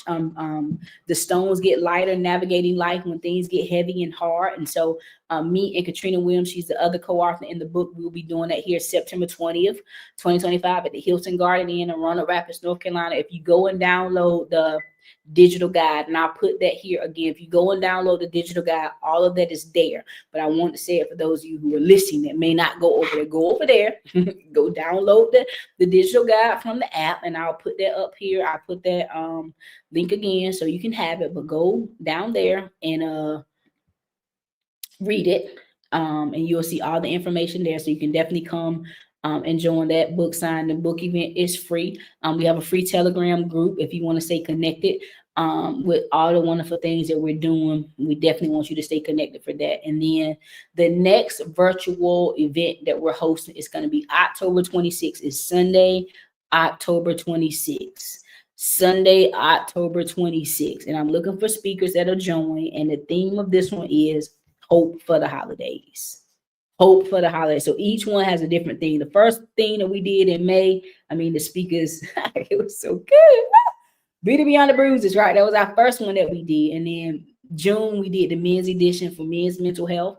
And then we have this one for August, which is the Recharge Leaders, Ready Learners, Back to School edition. And so October 26th is Hope for the Holidays. You know, November come where people will be celebrating Thanksgiving, and then you have Christmas and Kwanzaa and New Year's, providing people with some hope for the holidays, especially when they've had loss. And this is going to be a new, and this wasn't necessarily just about me, right? But this will be a new coming up on a year, right? A new holiday where, you know, I'm missing a sibling, right? That you don't expect to be gone at 48. And so, you know, sharing with people, pouring into people, some things you can do around the holidays, just keep yourself good. And not even just the holidays, but that's the theme of the one in October, Hope for the Holidays. And so if you're a speaker, you have something to share, something that you could share as it relates to that, to speak life to other people, I definitely invite you to be a part. If you go to the digital guide again, you will see all the ways and how to get in contact with me for that. And so I look forward to all the great things we continue to do. Please go and support these authors. Yeah, most of them are authors. Please go support these authors, but most importantly, go support these men and women in the work that they're doing. I really try to be mindful. I don't just bring anybody on, right? Because we are responsible for the influence that we have. Influence is costly. And I'm going to have to give an account to God one day to say, you introduce X amount of people to this person and this person and this person. I don't know if you ever been around where somebody introduced you to somebody and you like, I wish I would have never known them. I don't know if you ever been like that, but I've been around people I wish that I never ever met them, right? So I have to give an account for the people that I bring on the platform that God has given me responsible over. And so these are not just anybody, right? And I don't know their full story and I don't know their whole personal life, but from what I do know, they have been good human beings and they are doing great work. And I wanted to share them with you guys. And so I look forward to you guys commenting, following each other, all the great things that we're going to do. Please go join Black Educators Rock Incorporated's national nonprofit, $50 a year. Go join that, not just a Facebook group. And so I love you guys tonight. Be blessed in Jesus' name. Adopt a school in your area for real to pray once a week, to pray for it. Let me put the link here, bit.ly/pray for schools. You will start seeing the flyers coming out for those who are partnered with me. You'll start seeing the flyers. You'll start seeing the schools that they have agreed to partner. You probably see the ones that I've already partnered with. I have one international school now that I have partnered with that I will be covering and praying. And so you'll see all the posts and all the things for that. And so I hope you guys have a great night. Thank you guys for tuning in. For those of you that already started school, God bless you. Have an amazing back to school. For those of us that's going to start back really soon, I pray you guys have an amazing start to the week. To parents, thank you for entrusting us with your children every day, and let it be a partnership and a collaboration this year. Don't let it be one against the other. The greatest partnership you will ever have in a school system, this is for educators, is with the parent. And parent, the greatest relationship that you're going to have is with the teacher, right? Because we're here on the same page. It don't need to be no pull and tug, right? We want to make sure your child gets what they need, and, you know, we can do right by them. I always tell, you know, other teachers, parents don't send their worst child to school. They send the best they got. This they little baby boy, this they little baby girl. And you might not like them, but this is a parent's best that they got, and they send them to school. And so we want to make sure that we do right by them. So I pray you guys are blessed tonight. Share this out with your networks. Text this to like 3, 4, 5 people, right? And even like when the school year goes on and you like, I need a little more pick me up, save it and send it back to your friends 4 or 5 more times. And you will see this being replayed over and over again throughout the school year, because they just shared so much great information. We don't want this just to be a one-time thing, but you will see this over and over again. So have a great night. I love you guys, and I will see you next time. Peace.